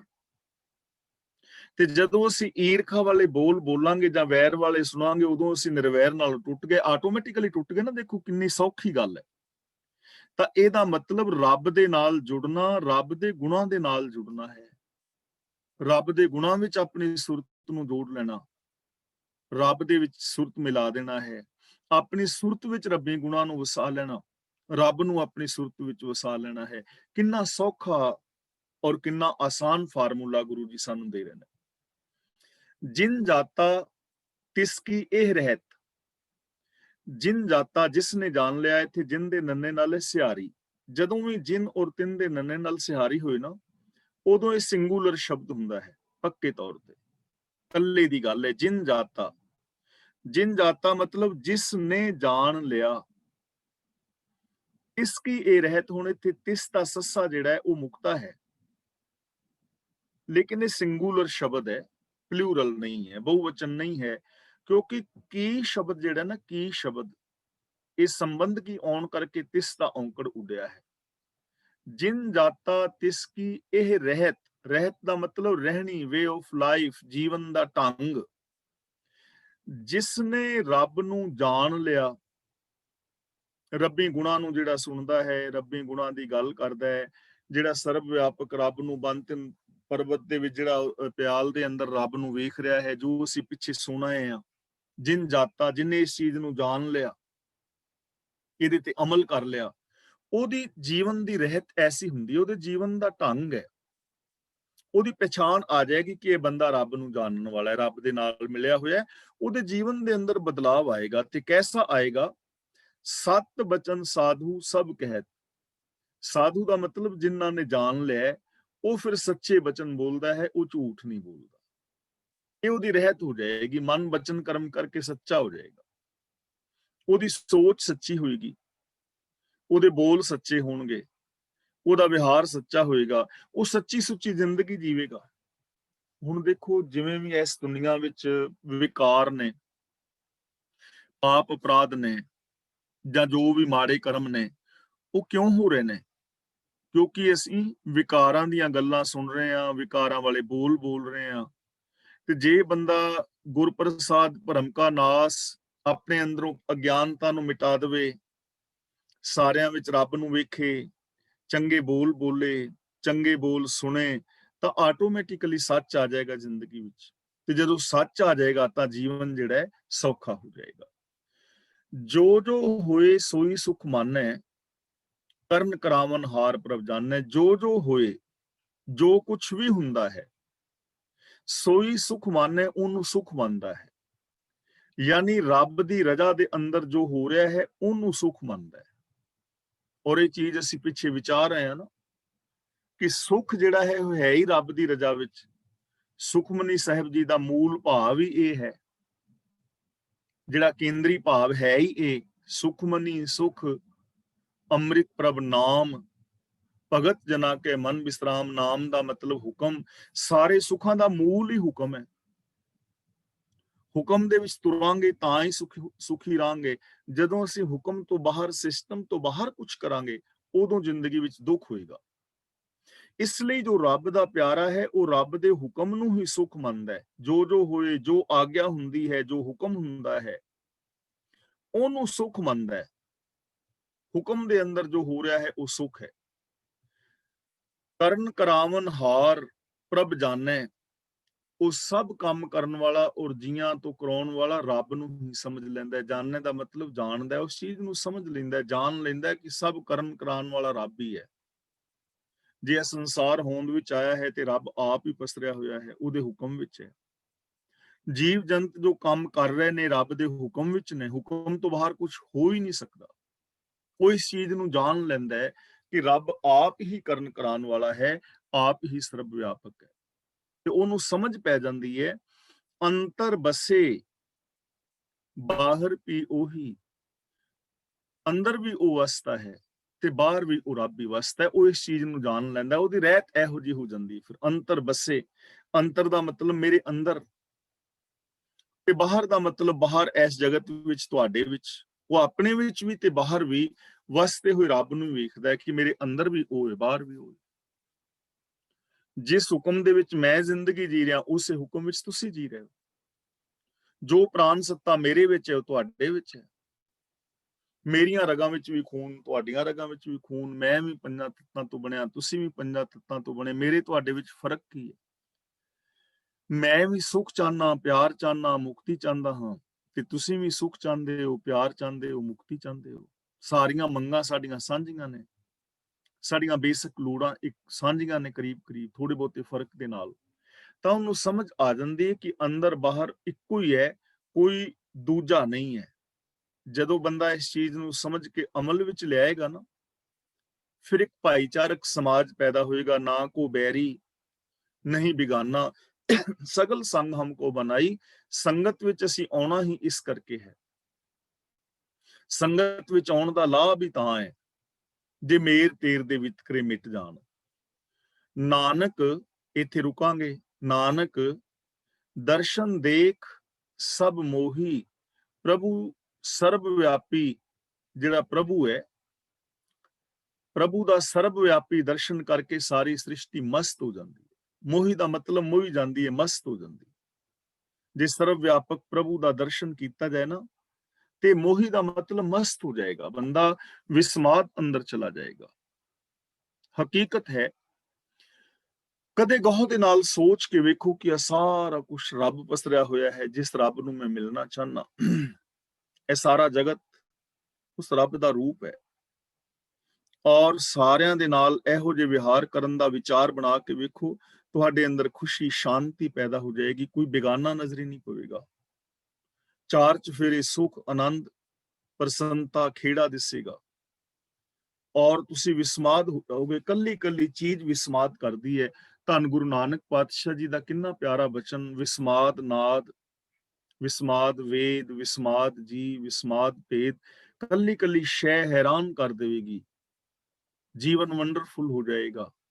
ਤਾਂ ਗੁਰੂ ਜੀ ਕਹਿੰਦੇ ਨੇ, ਪ੍ਰਭੂ ਦੇ ਸਰਬ ਵਿਆਪੀ ਦਰਸ਼ਨ ਨੂੰ ਕਰਕੇ ਸਾਰੀ ਦੁਨੀਆ ਮੋਹੀ ਜਾ ਸਕਦੀ ਹੈ, ਮਸਤ ਹੋ ਸਕਦੀ ਹੈ, ਭਾਵ ਸੁਖੀ ਔਰ ਸ਼ਾਂਤ ਹੋ ਸਕਦੀ ਹੈ। ਅਗਲਾ ਬਚਨ ਕਰਦੇ ਨੇ, ਆਪ ਸਤ ਕੀਆ ਸਭ ਸਤ। ਪ੍ਰਭੂ ਆਪ ਹੋਂਦ ਵਾਲਾ ਹੈ, ਸੱਚਾ ਹੈ, ਉਹਦੇ ਅੰਦਰ ਕੋਈ ਉਕਾਈ ਨਹੀਂ ਹੈ। ਕੀਆ ਸਭ ਸਤ, ਤੇ ਜੋ ਉਹਨੇ ਪੈਦਾ ਕੀਤਾ ਹੈ ਉਹ ਵੀ ਸੱਚ ਹੈ। ਉਹਦੇ ਅੰਦਰ ਵੀ ਕੋਈ ਦੋਸ਼ ਨਹੀਂ, ਕੋਈ ਉਕਾਈ ਨਹੀਂ, ਕੋਈ ਕਮੀ ਨਹੀਂ ਹੈ। ਜਦੋਂ ਇਸ ਸਮੁੱਚਤਾ ਨੂੰ ਵੇਖਾਂਗੇ ਤਾਂ ਇਹਦੇ ਵਿੱਚ ਕੋਈ ਕਮੀ ਨਹੀਂ।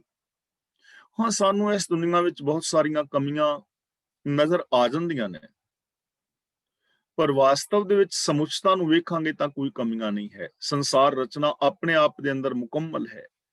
ਇੱਥੇ ਕੁਝ ਵੀ ਅਧੂਰਾਪਨ ਨਹੀਂ ਹੈ। ਰੱਬ ਆਪ ਵੀ ਸੱਚ ਹੈ, ਉਹਨੇ ਜੋ ਕੁਝ ਪੈਦਾ ਕੀਤਾ ਹੈ ਉਹ ਵੀ ਸੱਚ ਹੈ। ਇਹ ਭਰਮ ਭੁਲੇਖਾ ਨਹੀਂ ਹੈ, ਇੱਕ ਅਟਲ ਸਿਲਸਿਲਾ ਹੈ। ਹੁਣ ਇੱਥੋਂ ਸਾਨੂੰ ਕੀ ਚੀਜ਼ ਮਿਲਦੀ ਹੈ ਕਿ ਰੱਬ ਵੀ ਸੱਚ ਹੈ, ਉਹਨੇ ਜੋ ਪੈਦਾ ਕੀਤਾ ਹੈ ਉਹ ਵੀ ਸੱਚ ਹੈ, ਤਾਂ ਸਾਨੂੰ ਸੱਚ ਦੇ ਨਾਲ ਜੁੜਨਾ ਚਾਹੀਦਾ ਹੈ। ਸਾਡੀ ਜ਼ਿੰਦਗੀ ਵਿੱਚ ਦੁੱਖ ਤਾਂ ਨੇ ਕਿਉਂਕਿ ਅਸੀਂ ਸੱਚਾਈ ਨੂੰ ਸਮਝ ਨਹੀਂ ਪਾਏ।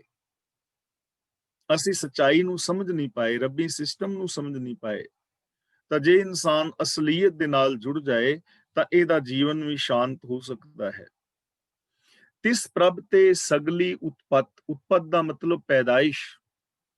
ਸਾਰੀ ਸ੍ਰਿਸ਼ਟੀ ਉਸ ਪ੍ਰਭੂ ਤੋਂ ਹੀ ਪੈਦਾ ਹੋਈ ਹੈ, ਪ੍ਰਭੂ ਤੋਂ ਹੀ ਪੈਦਾ ਹੋਈ ਹੈ। ਇਹ ਨਹੀਂ ਕਿ ਉਹਨੇ ਕੀਤੀ ਹੈ, ਉਹਦੇ ਤੋਂ ਪੈਦਾ ਹੋਈ ਹੈ। ਜਿਵੇਂ ਇੱਕ ਵਰਕਸ਼ ਬੀਜ ਤੋਂ ਹੀ ਬਣਿਆ ਹੈ, ਇੱਕ ਬੀਜ ਹੀ ਵਰਕਸ਼ ਬਣ ਗਿਆ ਹੈ। ਰੱਬ ਤੋਂ ਹੀ ਇਹ ਸੰਸਾਰ ਪੈਦਾ ਹੋਇਆ ਹੈ, ਭਾਵ ਇੱਕ ਰੱਬ ਹੀ ਨਿਰਾਕਾਰ ਤੋਂ ਸਾਕਾਰ ਹੋ ਗਿਆ ਹੈ, ਨਿਰੰਕਾਰ ਤੋਂ ਸੰਸਾਰ ਹੋ ਗਿਆ ਹੈ, ਨਿਰਗੁਣ ਤੋਂ ਸਰਗੁਣ ਹੋ ਗਿਆ ਹੈ। ਉਹ ਆਪ ਹੀ ਪਸਰਿਆ ਹੋਇਆ ਹੈ, ਬੜੇ ਤਰੀਕਿਆਂ ਢੰਗਾਂ ਦੇ ਨਾਲ ਆਪ ਹੀ ਪਸਰਿਆ ਹੋਇਆ ਹੈ। ਸਮੁੰਦਰ ਦੇ ਵਿੱਚ ਲਹਿਰਾਂ, ਬੁਲਬੁਲੇ, ਇਹ ਸਭ ਪਾਣੀ ਹੀ ਹੈ। ਇਸ ਭਾਵੈ ਤਾਂ ਕਰੇ ਵਿਸਥਾਰ। ਵਿਸਥਾਰ ਦਾ ਮਤਲਬ ਵਿਸਥਾਰ, ਆਪਣੇ ਆਪ ਨੂੰ ਪਸਾਰ ਦੇਣਾ, ਖਿਲਾਰ ਦੇਣਾ। ਉਹਦੀ ਰਜਾ ਹੁੰਦੀ ਹੈ ਤਾਂ ਸਾਰਾ ਪਸਾਰਾ ਕਰ ਦਿੰਦਾ ਹੈ। ਤਿਸ ਭਾਵੇ ਤਾਂ ਕਰੇ ਵਿਸਥਾਰ, ਆਪਣਾ ਵਿਸਥਾਰ ਕਰ ਲੈਂਦਾ ਹੈ, ਵੱਡਾ ਹੋ ਜਾਂਦਾ, ਸੰਸਾਰ ਬਣ ਜਾਂਦਾ ਹੈ। ਤਿਸ ਭਾਵੇ ਤਾਂ ਏਕੰਕਾਰ, ਉਹਨੂੰ ਪਾਉਂਦਾ ਹੈ ਤੇ ਇਕੱਲਾ ਰਹਿ ਜਾਂਦਾ ਹੈ, ਯਾਨੀ ਇੱਕੋ ਹੀ ਹੈ। ਆਪ ਹੀ ਸੰਸਾਰ ਹੋ ਜਾਂਦਾ ਹੈ, ਅਨੇਕ ਹੋ ਜਾਂਦਾ ਹੈ, ਆਪ ਹੀ ਇੱਕ ਹੋ ਜਾਂਦਾ ਹੈ। ਜਿਵੇਂ ਇੱਕ ਬਾਜੀਗਰ ਆਪ ਹੀ ਤਮਾਸ਼ਾ ਕਰ ਰਿਹਾ, ਇਕੱਲਾ ਹੀ ਹੈ ਨਾ। ਤਾਂ ਐਵੇਂ ਇਹ ਸਾਰਾ ਸੰਸਾਰ ਉਹਦਾ ਹੀ ਰੂਪ ਹੈ। ਜਦੋਂ ਸਮੁੰਦਰ ਬਿਲਕੁਲ ਸ਼ਾਂਤ ਹੈ ਤਾਂ ਪਾਣੀ ਹੈ, ਤੇ ਜਦੋਂ ਲਹਿਰਾਂ ਉੱਠਦੀਆਂ ਨੇ, ਹਵਾ ਆਉਂਦੀ ਹੈ, ਲਹਿਰਾਂ ਦੇ ਨਾਲ ਭਰ ਜਾਂਦਾ ਹੁੰਦਾ ਤੇ ਫਿਰ ਵੀ ਪਾਣੀ ਹੈ। ਪਾਣੀ ਹੀ ਕਦੇ ਸਟੀਮ ਬਣ ਜਾਂਦਾ ਹੈ, ਪਾਣੀ ਹੀ ਕਦੇ ਪਾਣੀ ਹੋ ਜਾਂਦਾ ਹੈ, ਪਾਣੀ ਹੀ ਕਦੇ ਬਰਫ਼ ਬਣ ਜਾਂਦੀ ਹੈ। ਟੈਂਪਰੇਚਰ ਮਾਈਨਸ ਚਲਾ ਜਾਏ, ਬਰਫ਼ ਬਣ ਗਈ, ਪਰ ਹੈ ਉਹ ਪਾਣੀ ਹੀ। ਟੈਂਪਰੇਚਰ ਪਲੱਸ ਹੋ ਗਿਆ ਤਾਂ ਉਹ ਪਾਣੀ ਬਣ ਗਿਆ, ਤੇ ਟੈਂਪਰੇਚਰ 100 ਤੋਂ ਉੱਤੇ ਹੋ ਗਿਆ ਤੇ ਪਾਣੀ ਹੀ ਸਟੀਮ ਬਣ ਗਿਆ। ਹੈ ਤਾਂ ਪਾਣੀ, ਚਾਹੇ ਬਰਫ਼ ਹੈ ਤਾਂ ਵੀ ਪਾਣੀ ਹੈ, ਸਟੀਮ ਹੈ ਤਾਂ ਵੀ ਪਾਣੀ ਹੈ, ਔਰ ਜੇ ਪਾਣੀ ਹੈ ਤਾਂ ਵੀ ਪਾਣੀ ਹੈ। ਇਸੇ ਤਰ੍ਹਾਂ ਸੰਸਾਰ ਰਚਨਾ ਤੋਂ ਪਹਿਲਾਂ ਵੀ ਜੋ ਸੀ ਉਦੋਂ ਵੀ ਨਿਰੰਕਾਰ ਹੈ, ਤੇ ਜੇ ਹੁਣ ਉਹ ਸੰਸਾਰ ਬਣ ਗਿਆ ਤੇ ਤਾਂ ਵੀ ਨਿਰੰਕਾਰ ਹੈ। ਇੱਕੋ ਹੀ ਹੈ ਨਾ, ਇੱਕ ਹੀ ਪਸਰਿਆ ਹੋਇਆ ਹੈ। ਤਿਸ ਭਾਵੈ ਤਾਂ ਏਕੰਕਾਰ, ਤਿਸ ਭਾਵੈ ਤਾਂ ਕਰੇ ਵਿਸਥਾਰ, ਤਿਸ ਭਾਵੈ ਤਾਂ ਏਕੰਕਾਰ। ਅਨੇਕ ਕਲਾ ਲਖੀ ਨਹਿ ਜਾਏ, ਉਹਦੀਆਂ ਅਨੇਕਾਂ ਤਾਕਤਾਂ ਨੇ।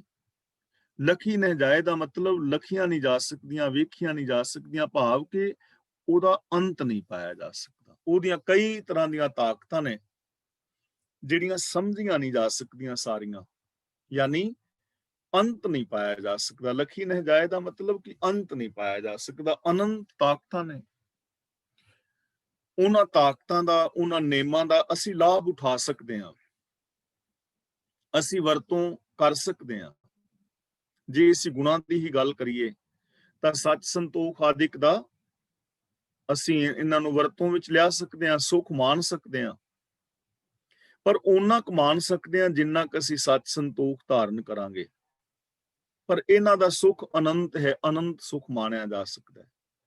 ਅਸੀਂ ਰੱਬ ਦੇ ਇਸ ਕਾਇਨਾਤ ਦੇ ਅੰਦਰ ਰਹਿੰਦੇ ਹਾਂ, ਰੱਬੀ ਸਿਸਟਮ ਨੂੰ ਸਮਝ ਕੇ ਬਹੁਤ ਕੁਝ ਖੋਜਿਆ ਹੈ, ਬਣਾਇਆ ਹੈ। ਇਹਦੇ ਵਿੱਚ ਕੋਈ ਦੋ ਰਾਏ ਨਹੀਂ ਕਿ ਸਾਇੰਸ ਨੇ ਕਿੰਨੀ ਤਰੱਕੀ ਕੀਤੀ ਹੈ। ਡਾਕਟਰ, ਇੰਜੀਨੀਅਰ, ਵਿਗਿਆਨਿਕ, ਮਨੋਵਿਗਿਆਨਿਕ, ਕਿੰਨਾ ਕੁਝ ਉਹਨਾਂ ਨੇ ਖੋਜਿਆ ਹੈ, ਲੱਭਿਆ ਹੈ, ਸਹੂਲਤਾਂ ਪੈਦਾ ਕੀਤੀਆਂ ਨੇ। ਪਰ ਇਹ ਅੰਤ ਨਹੀਂ ਹੈ ਕਿ ਸਾਰਾ ਕੁਝ ਅਸੀਂ ਲੱਭ ਬੈਠੇ ਹਾਂ। ਹਾਲੇ ਬਹੁਤ ਖੋਜਾਂ ਹੋਣ ਵਾਲੀਆਂ ਨੇ, ਹਮੇਸ਼ਾ ਅਨੰਤ ਹੀ ਰਹਿਣਗੀਆਂ। ਤੇ ਇੱਥੇ ਸਾਡੇ ਵਾਸਤੇ ਇੱਕ ਪੋਜ਼ਿਟਿਵ ਚੀਜ਼ ਇਹ ਹੈ ਕਿ ਸਾਡੇ ਵਿਕਾਸ ਦਾ ਵੀ ਕੋਈ ਅੰਤ ਨਹੀਂ। ਜਿੰਨਾ ਮਰਜ਼ੀ ਅਸੀਂ ਵਿਕਾਸ ਕਰ ਸਕਦੇ ਹਾਂ, ਜਿੰਨਾ ਮਰਜ਼ੀ ਤੁਸੀਂ ਚੰਗੇ ਹੋ ਸਕਦੇ ਹੋ, ਸੱਚੇ ਹੋ ਸਕਦੇ ਹੋ, ਪਿਆਰੇ ਹੋ ਸਕਦੇ ਹੋ, ਤਾਂ ਅਸੀਂ ਵਿਕਾਸ ਕਰੀਏ। ਜਿੰਨਾ ਅਸੀਂ ਥੋੜਾ ਜਿਹਾ ਧਿਆਨ ਨਿੰਦਾ ਚੁਗਲੀ ਵੱਲ ਦਿੰਦੇ ਆ, ਫਰੇਬਾਂ ਵੱਲ ਦਿੰਦੇ ਆ, ਜੇ ਬੰਦੇ ਆਮ ਜਿਹੜੇ ਲੋਕ ਨੇ, ਜੇ ਉਹਦੇ ਨਾਲੋਂ ਥੋੜਾ ਜਿਹਾ 10%, 5% ਧਿਆਨ ਵੀ ਗੁਣਾਂ ਵਾਲੇ ਪਾਸੇ ਦਿੱਤਾ, ਤੇ ਜ਼ਿੰਦਗੀ ਬਦਲ ਜਾਏਗੀ ਨਾ। ਅਨੇਕ ਕਲਾ ਲਖੀ ਨ ਜਾਏ, ਜਿਸ ਭਾਵੈ ਤਿਸ ਲੈ ਮਿਲਾਏ। ਜਿਹਨੂੰ ਭਾ ਜਾਂਦਾ ਹੈ ਉਹਨੂੰ ਜਾਂਦਾ ਹੈ, ਜਿਸ ਭਾਵੈ ਜਿਹਨੂੰ ਪਾਉਂਦਾ ਹੈ। ਹੁਣ ਦੇਖੋ, ਸਾਡੇ ਤੇ ਡਿਪੈਂਡ ਕਰੇਗਾ, ਸਾਨੂੰ ਇਹ ਗੱਲਾਂ ਚੰਗੀਆਂ ਲੱਗਦੀਆਂ ਨੇ ਕਿ ਮੈਂ ਤੁਹਾਡੇ ਨਾਲ ਰੱਬ ਵਰਗਾ ਪਿਆਰ ਕਰਾਂ, ਮੈਂ ਸੱਚ ਬੋਲਾਂ, ਮੈਂ ਦਇਆ ਕਰਾਂ। ਕੀ ਮੈਨੂੰ ਇਹ ਗੱਲਾਂ ਚੰਗੀਆਂ ਲੱਗਦੀਆਂ ਨੇ? ਜੇ ਮੈਨੂੰ ਚੰਗੀਆਂ ਲੱਗਦੀਆਂ ਨੇ, ਮੈਂ ਕੰਮ ਕਰਾਂ, ਤਾਂ ਇਹ ਦਇਆ ਧਰਮ ਮੈਨੂੰ ਆਪਣੇ ਨਾਲ ਮਿਲਾ ਲੈਣਗੇ। ਨਾ ਥੋੜੀ ਕਰਨਗੇ ਵੀ ਤੂੰ ਨਹੀਂ ਰੱਬ ਵਰਗਾ ਪਿਆਰ ਵਿਹਾਰ ਕਰ ਸਕਦਾ, ਤੂੰ ਨਹੀਂ ਸੱਚ ਬੋਲ ਸਕਦਾ। ਐਵੇਂ ਥੋੜੀ ਹੈ। ਪਰ ਇਹਨਾਂ ਦੇ ਵਿੱਚ ਮੇਰੀ ਸੁਰਤ ਮਿਲੇਗੀ ਤਾਂ ਜੇ ਮੈਨੂੰ ਇਹ ਚੀਜ਼ਾਂ ਚੰਗੀਆਂ ਲੱਗਣਗੀਆਂ। ਹੁਣ ਜੇ ਅੰਮ੍ਰਿਤ ਪਾਨ ਕਰਨ ਦੀ ਗੱਲ ਕਰੀਏ, ਤਾਂ ਅੰਮ੍ਰਿਤ ਮੈਂ ਤਾਂ ਹੀ ਛਕਾਂਗਾ ਨਾ ਜੇ ਮੈਨੂੰ ਚੰਗਾ ਲੱਗੇਗਾ। ਜੇ ਚੰਗਾ ਹੀ ਨਹੀਂ ਲੱਗ ਰਿਹਾ, ਫਿਰ ਧੱਕੇ ਨਾਲ ਥੋੜਾ। ਜੇ ਪਿਆਰ ਦੇ ਨਾਲ ਮੈਂ ਘਰ ਵਿੱਚ ਰਹਿਣਾ ਚਾਹਾਂ ਆਪਣੇ ਜੀਆਂ ਨਾਲ, ਤਾਂ ਪਿਆਰ ਮੈਨੂੰ ਇਹ ਥੋੜਾ ਕਹੇਗਾ ਵੀ ਨਹੀਂ ਤੂੰ ਨਹੀਂ ਰਹਿ ਸਕਦਾ, ਤੂੰ ਤੇ ਈਰਖਾ ਦੁਆਸ਼ ਵਾਸਤੇ ਬਣਿਆ। ਐਵੇਂ ਥੋੜਾ। ਪਰ ਪਿਆਰ ਨਾਲ ਰਹਾਂਗਾ ਤੇ ਤਾਂ ਜੇ ਮੈਨੂੰ ਪਿਆਰ ਨਾਲ ਰਹਿਣਾ ਚੰਗਾ ਲੱਗੇਗਾ। ਤਾਂ ਜਿਸ ਭਾਵ ਹੈ ਜਿਹਨੂੰ ਰੱਬ ਚੰਗਾ ਲੱਗਦਾ ਹੈ, ਜਿਹਦੇ ਅੰਦਰ ਇਹ ਪ੍ਰੀਤ ਪੈਦਾ ਹੁੰਦੀ ਹੈ, ਜਿਹੜਾ ਇਹਨਾਂ ਗੁਣਾਂ ਦਾ ਧਾਰ ਨਹੀਂ ਹੁੰਦਾ, ਉਹਨੂੰ ਰੱਬ ਆਪਣੇ ਨਾਲ ਮਿਲਾ ਲੈਂਦਾ, ਆਪਣੇ ਵਰਗਾ ਬਣਾ ਲੈਂਦਾ। ਕਵਨ ਨਿਕਟ ਕਵਨ ਕਹੀਏ ਦੂਰ। ਹੁਣ ਇੱਕ ਸਵਾਲ ਕਰ ਰਹੇ ਨੇ ਕਿ ਕਿਹੜਾ ਨੇੜੇ ਤੇ ਕਿਹੜਾ ਦੂਰ ਆਖੀਏ। ਅਸੀਂ ਕਿਹਨੂੰ ਕਹਿ ਸਕਦੇ ਹਾਂ ਵੀ ਰੱਬ ਤੋਂ ਨੇੜੇ ਹੈ ਤੇ ਉਹ ਰੱਬ ਤੋਂ ਦੂਰ ਹੈ? ਕਿਤੇ ਰੱਬ ਨਜ਼ਦੀਕ ਹੈ ਤੇ ਕਿਤੇ ਤੋਂ ਰੱਬ ਦੂਰ ਹੈ? ਕੀ ਅਸੀਂ ਕਹਿ ਸਕਦੇ ਹਾਂ ਕਿ ਰੱਬ ਵੁੱਲੀ ਚ ਰਹਿੰਦਾ ਹੈ ਤੇ ਸਾਊਥ ਹਾਲ ਤੋਂ ਰੱਬ ਦੂਰ ਹੈ, ਜਾਂ ਸਾਊਥ ਹਾਲ ਵਿੱਚ ਰਹਿੰਦਾ ਹੈ, ਸਲੋ ਵਿੱਚ ਰਹਿੰਦਾ ਹੈ ਤੇ ਵੁਲਿਚ ਤੋਂ ਦੂਰ ਹੈ, ਜਾਂ ਅਮਰੀਕਾ ਤੋਂ ਰੱਬ ਦੂਰ ਹੈ ਤੇ ਇੰਡੀਆ ਤੋਂ ਨੇੜੇ ਵੇ, ਜਾਂ ਅਮਰੀਕਾ ਤੋਂ ਨੇੜੇ ਵੇ ਤੇ ਇੰਡੀਆ ਤੋਂ ਦੂਰ ਹੈ? ਐਵੇਂ ਕਹਿ ਸਕਦੇ ਹਾਂ? ਕਿਹਦੇ ਨੇੜੇ ਕਿਹਦੇ ਦੂਰ ਕਹੋਗੇ? ਕਵਨ ਨਿਕਟ ਕਵਨ ਕਹੀਏ ਦੂਰ। ਕਿੰਨਾ ਦੇ ਨੇੜੇ ਹੈ ਔਰ ਕਿੰਨਾ ਤੋਂ ਦੂਰ ਹੈ, ਕਿਵੇਂ ਕਿਹਾ ਜਾ ਸਕਦਾ ਹੈ? ਕਿਉਂ? ਆਪੇ ਆਪ ਭਰਪੂਰ। ਉਹ ਆਪ ਹੀ ਆਪ ਤੇ ਹੈ ਸਾਰੇ ਥਾਵਾਂ ਤੇ। ਆਪੇ ਆਪ ਦਾ ਮਤਲਬ ਆਪ ਹੀ ਆਪ, ਭਰਪੂਰ ਦਾ ਮਤਲਬ ਵਿਆਪਕ। ਉਹ ਆਪ ਹੀ ਆਪ ਤੇ ਹੈ। ਹੁਣ ਸਮੁੰਦਰ ਵਿੱਚ ਲਹਿਰਾਂ ਉੱਠ ਰਹੀਆਂ ਨੇ, ਕਿਹੜੀ ਸਮੁੰਦਰ ਦੀ ਲਹਿਰ ਨੂੰ ਕਹੋਗੇ ਕਿ ਇਹ ਸਮੁੰਦਰ ਦੇ ਨੇੜੇ ਹੈ ਤੇ ਇਹ ਲਹਿਰ ਸਮੁੰਦਰ ਤੋਂ ਦੂਰ ਹੈ? ਕਹਿ ਸਕਦੇ ਹਾਂ, ਕਿਉਂਕਿ ਉਹ ਪਾਣੀ ਸਮੁੰਦਰ ਹੀ ਤੇ ਲਹਿਰਾਂ ਬਣਿਆ ਹੋਇਆ ਹੈ। ਸਮੁੰਦਰ ਦੇ ਵਿੱਚ ਹੀ ਤਾਂ ਲਹਿਰਾਂ ਨੇ। ਪਾਣੀ ਦਾ ਬੁਲਬੁਲਾ, ਕਿਹੜੇ ਬੁਲਬੁਲੇ ਨੂੰ ਕਹੋਗੇ ਕਿ ਇਹ ਪਾਣੀ ਤੋਂ ਨੇੜੇ ਹੈ ਤੇ ਪਾਣੀ ਤੋਂ ਦੂਰ ਹੈ? ਕਿਉਂਕਿ ਬੁਲਬੁਲੇ ਦੀ ਹੋਂਦ ਹੀ ਨਹੀਂ ਨਾ ਪਾਣੀ ਤੋਂ ਬਿਨਾ। ਪਾਣੀ ਆਪ ਹੀ ਤੇ ਬੁਲਬੁਲਾ ਬਣਿਆ ਹੋਇਆ ਹੈ। ਨੇੜੇ ਔਰ ਦੂਰ ਕਿਹਨੂੰ ਕਹੋਗੇ? ਤਾਂ ਅਸੀਂ ਇਹ ਨਹੀਂ ਕਹਿ ਸਕਦੇ ਕਿ ਕੌਣ ਰੱਬ ਦੇ ਨੇੜੇ ਹੈ, ਕੌਣ ਦੂਰ ਹੈ, ਕਿਉਂਕਿ ਉਹ ਆਪ ਹੀ ਪਰਿਪੂਰਨ ਹੋਇਆ ਹੈ। ਇਹ ਚੀਜ਼ ਨੂੰ ਸਮਝਣ ਦੀ ਲੋੜ ਹੈ। ਗੁਰ ਪ੍ਰਸਾਦ ਭਰਮ ਕਾ ਨਾਸ। ਹੁਣ ਸਾਡੀ ਜ਼ਿੰਦਗੀ ਵਿੱਚ ਇੱਕ ਭਰਮ ਹੈ ਕਿ ਨਹੀਂ ਮੈਂ ਤੇ ਰੱਬ ਤੋਂ ਵੱਖਰਾ ਹਾਂ। ਬਸ ਇਹ ਭਰਮ ਜਿਹੜਾ ਹੈ ਨਾ, ਗੁਰੂ ਕਿਰਪਾ ਕਰੇ ਦੂਰ ਹੋ ਜਾਏ। ਸਾਡੀ ਜ਼ਿੰਦਗੀ ਵਿੱਚ ਗਿਆਨ ਦੀ ਦਾਤ, ਗਿਆਨ ਦਾ ਦੀਵਾ ਬਲ ਜਾਏ ਔਰ ਸਾਡੇ ਅੰਦਰ ਇਹ ਵਿਸ਼ਵਾਸ ਪੈਦਾ ਹੋ ਜਾਏ। ਗੁਰ ਪ੍ਰਸਾਦ ਭਰਮ ਕਾ ਨਾਸ, ਨਾਨਕ ਤਿਨ ਮੈਂ ਵਿਸਾਸ। ਸੇ ਵਿਸ਼ਵਾਸ ਉਹਨਾਂ ਦੇ ਅੰਦਰ ਪੈਦਾ ਹੋਏਗਾ ਜਿਨ੍ਹਾਂ ਦਾ ਗੁਰੂ ਗਿਆਨ ਦੇ ਰਾਹੀਂ ਭਰਮ ਦੂਰ ਹੋ ਗਿਆ।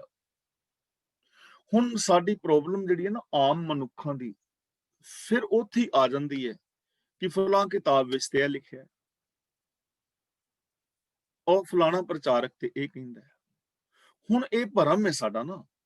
ਪ੍ਰੋਬਲਮ ਕਿੱਥੇ ਹੈ ਕਿ ਅਸੀਂ ਕਿਸੇ ਕਿਤਾਬ ਨੂੰ ਜਾਂ ਅਸੀਂ ਕਿਸੇ ਕਹਿਣ ਵਾਲੇ ਵਿਦਵਾਨ ਦਾ ਆਖਾ ਮੰਨ ਰਹੇ ਹਾਂ। ਤੇ ਭਰਮ ਦੂਰ ਹੋਣਾ ਹੈ ਗੁਰੂ ਦੇ ਗਿਆਨ ਨਾਲ, ਭਰਮ ਦੂਰ ਹੋਣਾ ਹੈ ਗੁਰਬਾਣੀ ਨਾਲ। ਤੇ ਅਸੀਂ ਬਹੁਤ ਵੱਡੀ ਇੱਕ ਭੁੱਲ ਕਰ ਬੈਠੇ ਹਾਂ ਕਿ ਅਸੀਂ ਗੁਰਬਾਣੀ ਨੂੰ ਸਾਖੀਆਂ ਦੀ ਕਸਵੱਟੀ ਲਾ ਕੇ ਪਰਖਣ ਦਾ ਯਤਨ ਕਰ ਰਹੇ ਹਾਂ। ਹੋਣਾ ਉਲਟ ਚਾਹੀਦਾ ਸੀ। ਜੇ ਕੋਈ ਸੁਨਿਆਰਾ ਵੀਰ ਕਸਵੱਟੀ ਨੂੰ ਪਰਖੇ ਸੋਨੇ ਉੱਤੇ ਲਾ ਕੇ ਵੀ ਇਹ ਸੱਚੀ ਹੈ ਕਿ ਝੂਠੀ ਹੈ, ਥੋੜੀ ਹੋਣਾ ਹੈ। ਸੋਨੇ ਨੂੰ ਪਰਖਣਾ ਹੈ ਕਸਵੱਟੀ ਤੇ ਕਿਹੜਾ ਸੋਨਾ ਗਲਤ ਹੈ, ਕਿਹੜਾ ਸੋਨੇ ਦੇ ਵਿੱਚ ਮਿਲਾਵਟ ਹੈ, ਕਸਵੱਟੀ ਦੇ ਉੱਤੇ ਲਾ ਕੇ ਪਰਖੀ ਦਾ ਨਾ। ਕਸਵੱਟੀ ਗੁਰਬਾਣੀ ਹੋਣੀ ਚਾਹੀਦੀ ਹੈ।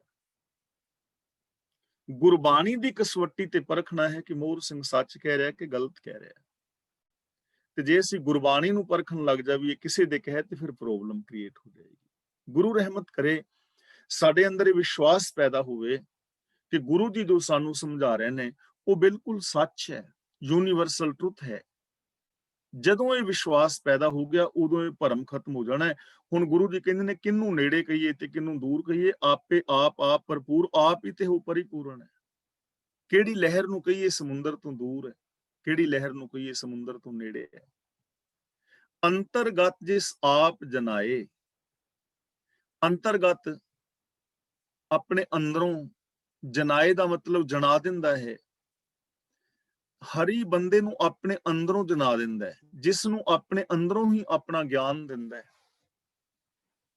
ਅੰਤਰਗਤ, ਜਿਸ ਮਨੁੱਖ ਨੂੰ ਆਪ ਅੰਦਰਲੀ ਉੱਚੀ ਅਵਸਥਾ ਸਮਝਾ ਦਿੰਦਾ ਹੈ ਕਿ ਅੰਦਰ ਇਹ ਰੱਬ, ਇਹ ਗਿਆਨ ਜਿਹਨੂੰ ਮਿਲ ਜਾਏ। ਹੁਣ ਗਿਆਨ ਤਾਂ ਗੁਰੂ ਜੀ ਸਾਨੂੰ ਦੇ ਰਹੇ ਨੇ, ਪਰ ਜੇ ਅਸੀਂ ਇਹਨੂੰ ਇੰਪਲੀਮੈਂਟ ਕਰ ਲਈਏ, ਸਾਨੂੰ ਇਹ ਸਮਝ ਆ ਜਾਏ, ਇਹ ਸਾਡੀ ਕਾਮਨ ਸੈਂਸ ਸਾਡੇ ਅੰਦਰ ਪੈਦਾ ਹੋ ਜਾਏ, ਵਿਵੇਕ ਬੁੱਧ ਸਾਨੂੰ ਮਿਲ ਜਾਏ, ਸਾਨੂੰ ਇਸ ਚੀਜ਼ ਦੀ ਸਮਝ ਆ ਜਾਏ ਕਿ ਅੰਦਰ ਹੀ ਹੈ, ਅੰਤਰਗਤ ਜਿਸ ਆਪ ਜਨਾਏ, ਜਿਹਨੂੰ ਆਪਣਾ ਆਪਾ ਅੰਦਰੋਂ ਜਣਾ ਦਿੰਦਾ ਹੈ, ਜਿਹਨੂੰ ਅੰਦਰੋਂ ਇੰਨੀ ਉੱਚੀ ਸੂਝ ਬਖਸ਼ਦਾ ਹੈ। ਨਾਨਕ ਤਿਸ ਜਨ ਆਪ ਬੁਝਾਏ, ਉਸ ਮਨੁੱਖ ਨੂੰ ਆਪਣੀ ਇਸ ਸਰਬ ਵਿਆਪਕਤਾ ਦੀ ਸੂਝ ਬਖਸ਼ਦਾ ਹੈ। ਬੁਝਾਏ ਦਾ ਮਤਲਬ ਬੁਝਾ ਦਿੰਦਾ ਹੈ, ਜਣਾ ਦਿੰਦਾ ਹੈ, ਸੂਝ ਬਖਸ਼ਦਾ ਹੈ। ਉਹਨੂੰ ਫਿਰ ਇਹ ਸੂਝ ਹੋ ਜਾਂਦੀ ਹੈ ਕਿ ਸਰਬ ਵਿਆਪਕ ਹੈ ਰੱਬ, ਜਿਹਨੂੰ ਆਪਣੇ ਅੰਦਰ ਦੀ ਸਮਝ ਆ ਜਾਏ ਨਾ ਗੁਰੂ ਦੇ ਗਿਆਨ ਰਾਹੀਂ, ਉਹਨੂੰ ਫਿਰ ਇਹ ਸਮਝ ਆ ਜਾਂਦੀ ਹੈ ਕਿ ਰੱਬ ਸਾਰ ਚ ਫਿਰ ਉਹੀ ਫੈਲਿਆ ਹੋਇਆ ਹੈ। ਉਹਨੂੰ ਇਹ ਸੂਝ ਬਖਸ਼ਦਾ ਹੈ, ਉਹਨੂੰ ਇਹ ਗਿਆਤ ਮਿਲ ਜਾਂਦੀ ਹੈ। ਨਾਨਕ ਤਿਸ ਜਨ ਆਪ ਬੁਝਾਏ, ਉਹਨੂੰ ਆਪਣਾ ਆਪਾ ਜਣਾ ਦਿੰਦਾ ਹੈ ਕਿ ਇਹ ਸਾਰਾ ਸੰਸਾਰ ਉਸ ਰੱਬ ਦਾ ਹੀ ਆਪਣਾ ਆਪਾ ਹੈ। ਫਿਰ ਉਹਨੂੰ ਸਮਝ ਪੈ ਜਾਂਦੀ ਹੈ, ਵਿਸ਼ ਸੰਸਾਰ ਤੁਮ ਦੇਖਦੇ ਹਰ ਕਾ ਰੂਪ ਹੈ, ਹਰ ਰੂਪ ਨਜ਼ਰੀ ਆਇਆ। ਤੇ ਜਿਹਨੂੰ ਇਹ ਨਜ਼ਰੀ ਆ ਜਾਂਦਾ ਨਾ, ਅੰਦਰੋਂ ਸੂਝ ਆ ਜਾਏ ਕਿ ਅੰਦਰ ਔਰ ਬਾਹਰ ਇੱਕੋ ਹੀ ਹੈ, ਫਿਰ ਉਸ ਮਨੁੱਖ ਦੀ ਜ਼ਿੰਦਗੀ ਬਦਲ ਜਾਂਦੀ ਹੈ। ਉਸ ਮਨੁੱਖ ਦੇ ਬੋਲ, ਉਹਦੀ ਸੋਚ, ਉਹਦਾ ਵਿਹਾਰ ਸਭ ਕੁਝ ਚੇਂਜ ਹੋ ਜਾਏਗਾ। ਉਸ ਬੰਦੇ ਦੇ ਬੋਲ, ਉਸ ਬੰਦੇ ਦੀ ਸੋਚਣੀ, ਉਹਦੀ ਤੱਕਣੀ, ਉਹਦਾ ਵਿਹਾਰ ਰੱਬ ਵਰਗਾ ਹੋ ਜਾਏਗਾ, ਰੱਬ ਵਰਗਾ ਹੋ ਕੇ ਵਰਤੇਗਾ ਇਸ ਦੁਨੀਆ ਵਿੱਚ। ਔਰ ਤੁਸੀਂ ਇਤਿਹਾਸ ਵੱਲ ਝਾਤ ਮਾਰ ਕੇ ਵੇਖੋ, ਜਿਨ੍ਹਾਂ ਨੇ ਐਸੀ ਜ਼ਿੰਦਗੀ ਜੀਵੀ ਹੈ ਉਹ ਰੱਬ ਵਰਗੇ ਹੋ ਕੇ ਵਰਤੇ ਨੇ। ਉਹਨਾਂ ਨੇ ਆਪਣੇ ਬੱਚੇ ਮਰਵਾ ਦਿੱਤੇ ਨੇ, ਲੇਕਿਨ ਦੂਜਿਆਂ ਦੇ ਬੱਚਿਆਂ ਨੂੰ ਜੀਵਨ ਦਿੱਤਾ ਹੈ। ਜੇ ਅੱਜ ਦੇ ਯੁੱਗ ਵਿੱਚ ਵੀ ਅਸੀਂ ਵੇਖੀਏ ਨਾ, ਤਾਂ ਮੈਂ ਭਗਤ ਪੂਰਨ ਸਿੰਘ ਜੀ ਦਾ ਨਾਮ ਸਤਿਕਾਰ ਦੇ ਨਾਲ ਆਮ ਲੈਂਦਾ ਹਾਂ। ਅੱਜ ਵੀ ਦੇਖੋ, ਉਹਨੂੰ ਸੂਝ ਬਖਸ਼ੀ ਤੇ ਉਹਨੇ ਰੱਬ ਵਰਗਾ ਵਿਹਾਰ ਪਿਆਰ ਕੀਤਾ ਨਾ ਸਭ ਦੇ ਨਾਲ। ਦੁਨੀਆ ਵਿੱਚ ਕਿੰਨੇ ਸਾਰੇ ਬਾਬੇ ਨੇ, ਰਾਜਨੀਤਿਕ ਨੇ, ਜਿਨ੍ਹਾਂ ਦੇ ਖਿਲਾਫ ਲੋਕ ਬੋਲਦੇ ਨੇ, ਕਿਉਂਕਿ ਕੋਈ ਨਾ ਕੋਈ ਦੋਸ਼ ਹੁੰਦਾ ਹੈ ਨਾ। ਪਰ ਮੈਂ ਅੱਜ ਤੱਕ ਭਗਤ ਪੂਰਨ ਸਿੰਘ ਦੇ ਖਿਲਾਫ ਬੋਲਦਿਆਂ ਕਿਸੇ ਨੂੰ ਸੁਣਿਆ ਨਹੀਂ, ਕਿਉਂਕਿ ਦੋਸ਼ ਹੈ ਹੀ ਨਹੀਂ ਨਾ। ਉਹਨਾਂ ਲੋਕਾਂ ਦੀ ਸੇਵਾ ਵਿੱਚ ਹਾਜ਼ਰ ਰਹੇ ਜਿਨ੍ਹਾਂ ਨੂੰ ਘਰਦਿਆਂ ਨੇ ਨਹੀਂ ਸੰਭਾਲਿਆ, ਮਾਪਿਆਂ ਨੇ ਨਹੀਂ ਸੰਭਾਲਿਆ, ਬੱਚਿਆਂ ਨੇ ਨਹੀਂ ਸੰਭਾਲਿਆ, ਤਾਂ ਉਹਨੂੰ ਆਪਣੇ ਆਪੇ ਦੀ ਸੂਝ ਬਖਸ਼ ਦਿੰਦਾ ਹੈ। ਉਹਨੂੰ ਫਿਰ ਇਹ ਸੰਸਾਰ ਜਿਹੜਾ ਹੈ ਨਾ, ਨਿਰੰਕਾਰ ਦਾ ਰੂਪ ਨਜ਼ਰੀ ਆਉਂਦਾ ਹੈ। ਉਹਦੀ ਫਿਰ ਜ਼ਿੰਦਗੀ ਐਸੀ ਬਣ ਜਾਂਦੀ ਹੈ।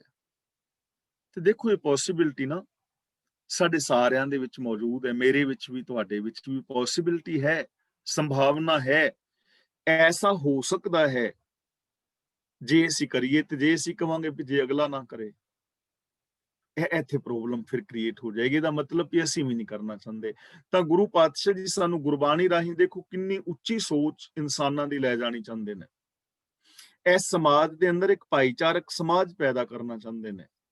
ਇਸ ਸੰਸਾਰ ਨੂੰ ਬੇਗਮਪੁਰਾ ਬਣਾਉਣਾ ਚਾਹੁੰਦੇ ਨੇ। ਹਰ ਕਾ ਬਾਗਰਾ, ਇਹ ਸੰਸਾਰ ਰੱਬ ਦਾ ਘਰ, ਇਹ ਸੰਸਾਰ ਸਾਡਾ ਜੀਵਨ ਸਵਰਗ ਹੋ ਸਕਦਾ ਹੈ ਜੇਕਰ ਅਸੀਂ ਇਹਨਾਂ ਚੀਜ਼ਾਂ ਨੂੰ ਅਪਣਾ ਲਈਏ ਔਰ ਗੁਰੂ ਦੀ ਪਾਵਨ ਬਾਣੀ ਦੇ ਉੱਤੇ ਜੇਕਰ ਸਾਡਾ ਵਿਸ਼ਵਾਸ ਬਣ ਜਾਏ।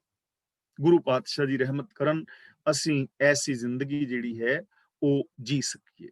ਤਾਂ ਅੱਜ ਦੀ ਇਸ ਵਿਚਾਰ ਵਿੱਚ ਜੋ ਆਪਾਂ ਵਿਚਾਰ ਕੀਤੀ ਹੈ, ਇਸ ਵਿਚਾਰ ਦੇ ਸੰਬੰਧਿਤ ਕੋਈ ਸਵਾਲ ਕਿਸੇ ਵੀਰ ਭੈਣ ਦਾ ਹੋਏ ਤਾਂ ਉਹ ਕਰ ਸਕਦਾ ਹੈ।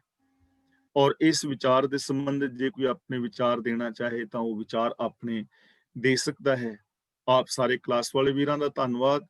ਤੇ ਫੇਸਬੁੱਕ ਤੇ ਜਿਹੜੇ ਮੇਰੇ ਵੀਰ ਭੈਣਾਂ ਸਰਵਣ ਕਰ ਰਹੇ ਨੇ, ਉਹਨਾਂ ਦਾ ਵੀ ਤਹਿ ਦਿਲ ਤੋਂ ਧੰਨਵਾਦ। ਹੁਣ ਵੀਰ ਤਰਲੋਚਨ ਸਿੰਘ ਜੀ ਅਨਮਿਊਟ ਹੋ ਗਏ ਨੇ, ਅਗਲੀ ਕਾਰਵਾਈ ਉਹ ਕਰਨਗੇ। ਤੇ ਇੱਕ ਛੋਟੀ ਜੀ ਬੇਨਤੀ ਮੈਂ ਕਰਨੀ ਚਾਹੁੰਦਾ ਕਿ ਜੋ ਆਪਾਂ ਗਰੁੱਪ ਦੇ ਵਿੱਚ ਮੈਂ ਸਵਾਲ ਪਾ ਰਿਹਾ ਨਾ, ਨਿੱਕਾ ਜਿਹਾ ਇੱਕ ਸਵਾਲ, ਉਹਦਾ ਉੱਤਰ ਇੱਕ ਦੋ ਵੀਰ ਭੈਣਾਂ ਦਿੰਦੇ ਨੇ, ਉਹਦਾ ਉੱਤਰ ਸਾਰੇ ਦਿਆ ਕਰੋ। ਕਿਉਂਕਿ ਉਹ ਸਵਾਲ ਸਿਰਫ ਮੈਂ ਉਹੀ ਰਿਪੀਟ ਕਰ ਰਿਹਾ ਜੋ ਆਪਾਂ ਸ਼ਬਦਾਵਲੀ ਲਿਖ ਕੇ ਪਾਈ ਸੀ ਨਾ, ਉਹ ਇਸ ਕਰਕੇ ਕਿ ਤੁਹਾਨੂੰ ਸਾਰੇ ਰੱਟ ਜਾਣ। ਫਿਰ ਹੁਣ 4-5 ਦਿਨ ਹੋ ਗਏ ਨੇ ਤੇ 5 ਦਿਨ ਹੋਰ ਰਹਿ ਗਏ ਨੇ, ਫਿਰ ਆਪਾਂ ਪੁੱਛਣੇ ਵੀ ਨਹੀਂ ਨਾ ਸਾਰੇ। ਉਹ ਤੁਹਾਨੂੰ ਤਾਂ ਰਟਣਗੇ ਜੇਕਰ ਉਹਨਾਂ ਦੇ ਜਵਾਬ ਦਿੰਦੇ ਰਹੋਗੇ। ਇਸ ਲਈ ਮੈਂ ਉਹ ਛੋਟੇ ਛੋਟੇ ਸਵਾਲ ਪਾ ਰਿਹਾ। ਧਰਮ ਕਿਸ ਨੂੰ ਕਹਿੰਦੇ ਹਨ ਜਾਂ ਨਰਕ ਸੁਰਗ ਕੀ ਹੈ, ਉਹਦੇ ਸਵਾਲ ਗਰੁੱਪ ਦੇ ਸਾਰੇ ਮੈਂਬਰ ਦਿਆ ਕਰੋ ਤੇ ਉੱਤਰ ਉਹ ਦੇਣੇ ਨੇ ਜੋ ਤੁਹਾਨੂੰ ਲਿਖਾਏ ਗਏ ਨੇ, ਜਿਸ ਕਰਕੇ ਉਹ ਸਾਨੂੰ ਪਰਪੱਕ ਹੋ ਜਾਣ। ਵਾਹਿਗੁਰੂ ਜੀ ਕਾ ਖਾਲਸਾ, ਵਾਹਿਗੁਰੂ ਜੀ ਕੀ ਫਤਿਹ। ਵਾਹਿਗੁਰੂ ਜੀ ਕਾ ਖਾਲਸਾ ਵਾਹਿਗੁਰੂ ਜੀ ਕੀ ਫਤਿਹ। ਧੰਨਵਾਦ ਜੀ ਗਿਆਨੀ ਜੀ ਹਮੇਸ਼ਾ ਦੀ ਤਰ੍ਹਾਂ। ਤੇ ਕਥਾ ਆਪਣੇ ਸਾਰਿਆਂ ਨੇ ਸੁਣ ਹੀ ਲਈ ਹੈ ਜੀ, ਤੇ ਤੁਸੀਂ ਅਨਮਿਊਟ ਹੋ ਜਾਓ ਜਿਹਨੇ ਵੀ ਕੋਈ ਗੱਲਬਾਤ ਕਰਨੀ ਹੈ। ਸੁਰਿੰਦਰ ਕੌਰ ਜੀ ਤੁਸੀਂ ਅਨਮਿਊਟ ਹੋਏ ਆ ਜੀ, ਤੁਸੀਂ ਆਪਣੀ। ਹਾਂਜੀ ਗਿਆਨੀ ਜੀ। ਵੇਦ ਪੁਰਾਣ ਸਿਮਰਤ ਮੈਂ ਦੇਖ। ਹਾਂਜੀ ਵੇਦ ਪੁਰਾਣ ਸਿਮਰਤ ਮੈਂ ਦੇਖ। ਹਾਂਜੀ, ਇਹਦੇ ਚੋਂ ਕੀ ਪੁੱਛਣਾ ਚਾਹੁੰਦੇ ਤੁਸੀਂ? ਇਹਦਾ ਮਤਲਬ ਕੀ ਹੈ ਜੀ ਲਾਈਨ ਦਾ? ਇਹਦਾ ਮਤਲਬ ਕਿ ਵੇਦਾਂ ਪੁਰਾਣਾ ਸਿਮਰਤੀਆਂ ਵਿੱਚ ਵੀ ਉਸ ਰੱਬ ਨੂੰ ਹੀ ਵੇਖੋ। ਸਿਮਰਤੀਆਂ ਕੀ ਹੁੰਦਾ ਜੀ?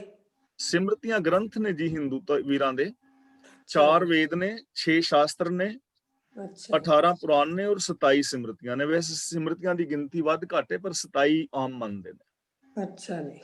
ਸਿਮਰਤੀਆਂ ਉਹਨਾਂ ਦੇ ਗ੍ਰੰਥ ਨੇ ਹਿੰਦੂ ਵੀਰਾਂ ਦੇ, ਕਿ ਉਹਨਾਂ ਵਿੱਚ ਵੀ ਜੇ ਤੁਸੀਂ ਪੜ੍ਹਨਾ ਹੈ ਜਾਂ ਤਾਂ ਉਹਦੇ ਵਿੱਚੋਂ ਰੱਬ ਦੀ ਹੀ ਖੋਜ ਕਰੋ, ਸੱਚ ਦੀ। ਜਿਹੜੇ ਕਰਮ ਕਾਂਡ ਨੇ ਉਹਨਾਂ ਨੂੰ ਛੱਡ ਦਿਓ। ਅੱਛਾ ਜੀ, ਥੈਂਕ ਯੂ ਜੀ। ਠੀਕ ਹੈ ਜੀ, ਧੰਨਵਾਦ। ਤੇ ਹੋਰ ਜੀ ਕਿਸੇ ਨੇ ਅਨਮਿਊਟ ਤਾਂ ਕੋਈ ਨਹੀਂ ਹੋਇਆ। ਹਾਂਜੀ ਗਗਨਦੀਪ ਸਿੰਘ ਜੀ।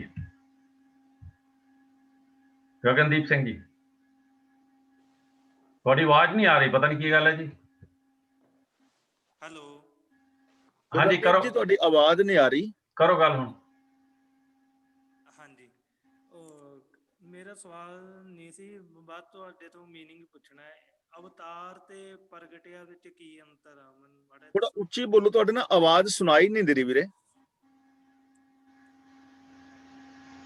ਇਹਨਾਂ ਨੂੰ ਥੋੜਾ ਮਾਰ ਕੇ ਦੇਖੋ। ਅਵਤਾਰ ਤੇ ਪ੍ਰਗਟਿਆ ਵਿੱਚ ਮੜੇ ਉਹਦੀ ਮੀਨਿੰਗ ਦੱਸੋਗੇ ਮੈਨੂੰ? ਕਿਵੇਂ ਜੀ? ਠੀਕ ਹੈ, ਅਵਤਾਰ ਲੱਗ ਗਿਆ ਪਤਾ ਜੀ। ਅਵਤਾਰ ਤੇ ਪ੍ਰਗਟਿਆ, ਪ੍ਰਗਟਣਾ ਤੇ ਅਵਤਾਰ ਆਉਣਾ, ਉਹਦਾ ਕੀ ਮਤਲਬ? ਇਹਦਾ ਬਹੁਤ ਫਰਕ। ਅਵਤਾਰ ਦਾ ਮਤਲਬ ਹੁੰਦਾ ਜਨਮ ਲੈਣਾ। ਹਾਂਜੀ। ਅਵਤਾਰ ਦਾ ਮਤਲਬ ਜਨਮ ਲੈਣਾ ਹੁੰਦਾ ਨਾ, ਜਿਵੇਂ ਬਹੁਰ ਅਵਤਾਰ। ਅਵਤਾਰ ਦਾ ਮਤਲਬ ਜਨਮ ਲੈਣਾ। ਤੇ ਪ੍ਰਗਟ ਸ਼ਬਦ ਵੀ 2 ਚੀਜ਼ਾਂ ਵਾਸਤੇ ਵਰਤਿਆ ਜਾਂਦਾ, ਇੱਕ ਤੇ ਜਨਮ ਲੈਣ ਵਾਸਤੇ, ਤੇ ਦੂਜਾ ਪ੍ਰਗਟ ਦਾ ਮਤਲਬ ਹੁੰਦਾ ਹੈ ਮਸ਼ਹੂਰ ਹੋ ਜਾਣਾ, ਪ੍ਰਗਟ ਹੋ ਜਾਣਾ। ਕਿ ਫਲਾਂ ਬੰਦਾ ਜਿਵੇਂ ਕੋਈ ਨਵੀਂ ਕਾਢ ਕੱਢਦਾ ਹੈ, ਤੇ ਨਵੀਂ ਕਾਢ ਕੱਢਣ ਦੇ ਨਾਲ ਫਿਰ ਉਹ ਮਸ਼ਹੂਰ ਹੋ ਜਾਂਦਾ ਕਿ ਉਹਨੇ ਨਵੀਂ ਕਾਢ ਕੱਢੀ ਹੈ, ਉਹਨੇ ਨਵੀਂ ਦੇਣ ਦਿੱਤੀ ਹੈ। ਹੁਣ ਜਿਵੇਂ ਗੁਰੂ ਗੋਬਿੰਦ ਸਿੰਘ ਜੀ ਨੇ ਜਾਂ ਗੁਰੂ ਨਾਨਕ ਦੇਵ ਜੀ ਨੇ ਪ੍ਰਗਟ ਹੋਏ ਨੇ, ਤਾਂ ਉਹਨਾਂ ਨੇ ਇੱਕ ਨਵੀਂ ਦਾਤ ਦੇਣ ਦਿੱਤੀ ਹੈ। ਰਾਜਨੀਤਿਕ, ਧਾਰਮਿਕ, ਆਰਥਿਕ, ਸਮਾਜਿਕ, ਇਹ ਸਾਰੀ ਇੱਕ ਨਵੀਂ ਸੋਚ ਦਿੱਤੀ ਹੈ, ਉਹਨੂੰ ਪ੍ਰਗਟ ਹੋਣਾ। ਇੱਕ ਤੁਸੀਂ ਨਿਰਾਕਾਰ ਤੇ ਸਰਾਕਾਰ ਵਿੱਚ ਨਾਮ ਲਿਆ, ਉਹਦੇ ਮਾੜੇ ਸਮਝਾਉਂਗੇ? ਨਿਰਾਕਾਰ ਦਾ ਮਤਲਬ ਬੇਟੇ ਹੁੰਦਾ ਜਿਹਦਾ ਕੋਈ ਨਾ ਆਕਾਰ ਨਾ ਹੋਵੇ। ਜਿਵੇਂ ਆਕਾਸ਼ ਹੈ ਤਾਂ ਇਹਦਾ ਕੋਈ ਆਕਾਰ ਨਹੀਂ, ਰੂਪ ਨਹੀਂ ਨਾ। ਮੇਰਾ ਹੁਣ ਤੁਹਾਡਾ, ਮੇਰਾ, ਇਹ ਸਾਰਿਆਂ ਦਾ ਆਕਾਰ ਹੈਗਾ, ਰੂਪ ਹੈਗਾ। ਤੇ ਸਾਕਾਰ ਦਾ ਮਤਲਬ ਹੁੰਦਾ ਜੋ ਪ੍ਰਤੱਖ ਦਿਸਦਾ ਸਾਹਮਣੇ, ਸਾਰਾ ਸੰਸਾਰ ਪ੍ਰਗਟ ਰੂਪ ਉਹਦਾ। ਤੇ ਨਿਰਾਕਾਰ ਅਸੀਂ ਕਹਿ ਸਕਦੇ ਹਾਂ ਕਿ ਸੰਸਾਰ ਰਚਨਾ ਤੋਂ ਪਹਿਲਾਂ ਜੋ ਸੀ, ਤੇ ਸਾਕਾਰ ਦਾ ਮਤਲਬ ਉਹੀ ਹੁਣ ਪ੍ਰਗਟ ਹੋ ਕੇ ਪ੍ਰਤੱਖ ਰੂਪ ਸੰਸਾਰ ਦੇ ਵਿੱਚ ਪ੍ਰਗਟ ਹੋ ਗਿਆ।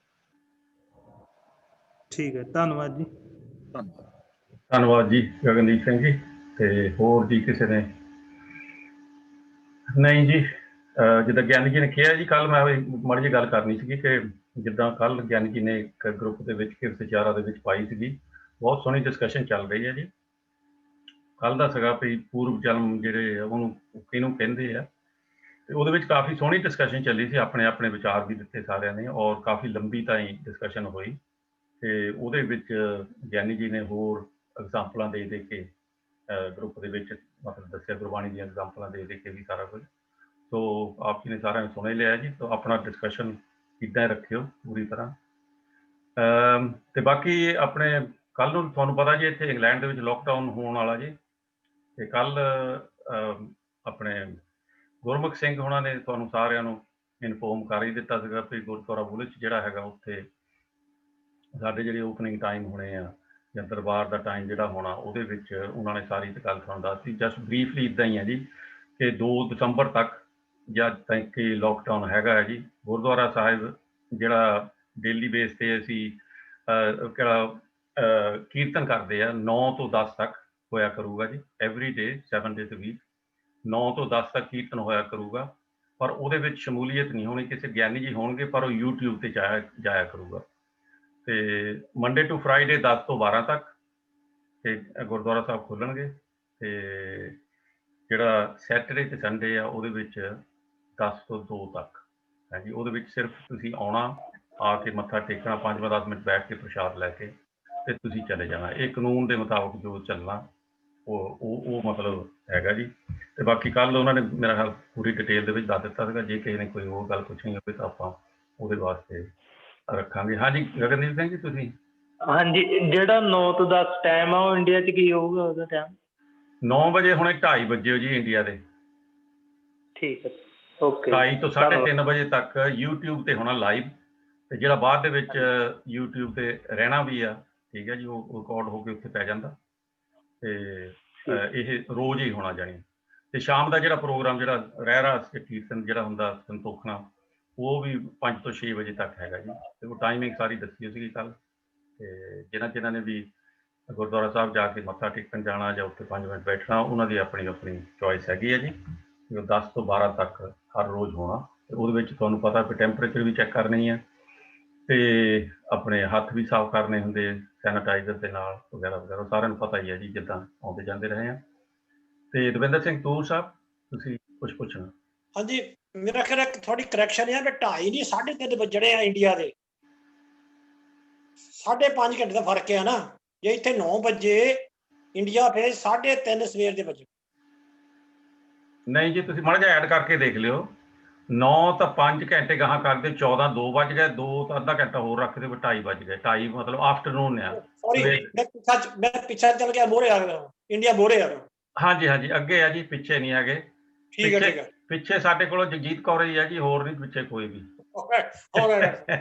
ਜਾਂ ਕੈਨੇਡਾ ਅਮਰੀਕਾ ਦੇ ਵਿੱਚ ਕੋਈ ਨਹੀਂ ਜੀ ਕੋਈ ਸੌਰੀ ਕਰ ਜੀ ਮੈਂ ਵੀ ਪਿਛਲੀ ਵਾਰੀ ਦੱਸਣ ਲੱਗਾ ਟਾਈਮ ਹੀ ਤਾਂ ਮੈਂ ਘੰਟਾ ਅੱਗੇ ਪਿੱਛੇ ਹੋਰ ਕਰਤਾ ਸੀ ਕੋਈ ਗੱਲ ਨਹੀਂ ਜੀ ਸੋ ਹਾਂਜੀ ਉਹ ਜਿੱਦਾਂ ਮੈਂ ਟਾਈਮ ਤੁਸੀਂ ਦੱਸਿਆ ਨਾ ਹੁਣ ਠੀਕ ਆ ਉਹ 2:30 ਵਜੇ ਹੀ ਆ ਜੀ ਤੇ 2:30 ਵਜੇ ਜੇ ਕਿਸੇ ਨੇ ਜੁਆਇਨ ਕਰਨਾ ਹੋਊਗਾ ਉੱਧਰੋਂ ਕਰ ਲਓਗੇ ਬਾਕੀ YouTube ਤੇ ਸਾਰਾ ਪ੍ਰੋਗਰਾਮ ਪਿਆ ਉਹ ਦੇਖ ਸਕਦੇ ਆ ਇੱਥੇ ਸਮਾਪਤੀ ਕਰ ਦਿੰਦੇ ਜੀ ਆਪਾਂ ਹੋਰ ਤਾਂ ਕੋਈ ਅਨਮਿਊਟ ਨਹੀਂ ਹੋਇਆ ਇਸ ਕਰਕੇ ਆਪਾਂ ਕੱਲ ਨੂੰ ਫਿਰ ਇਸੇ ਟਾਈਮ ਤੇ ਆਵਾਂਗੇ ਜੀ ਇੰਗਲੈਂਡ ਦੇ 1 ਵਜੇ ਉਤਾਂ ਹੀ ਛੁੱਟੀਆਂ ਲਈਏ ਜੀ ਬੁਲਾਓ ਫਤਿਹ ਵਾਹਿਗੁਰੂ ਜੀ ਕਾ ਖਾਲਸਾ ਵਾਹਿਗੁਰੂ ਜੀ ਕੀ ਫਤਿਹ ਵਾਹਿਗੁਰੂ ਜੀ ਕੀ ਫਤਿਹ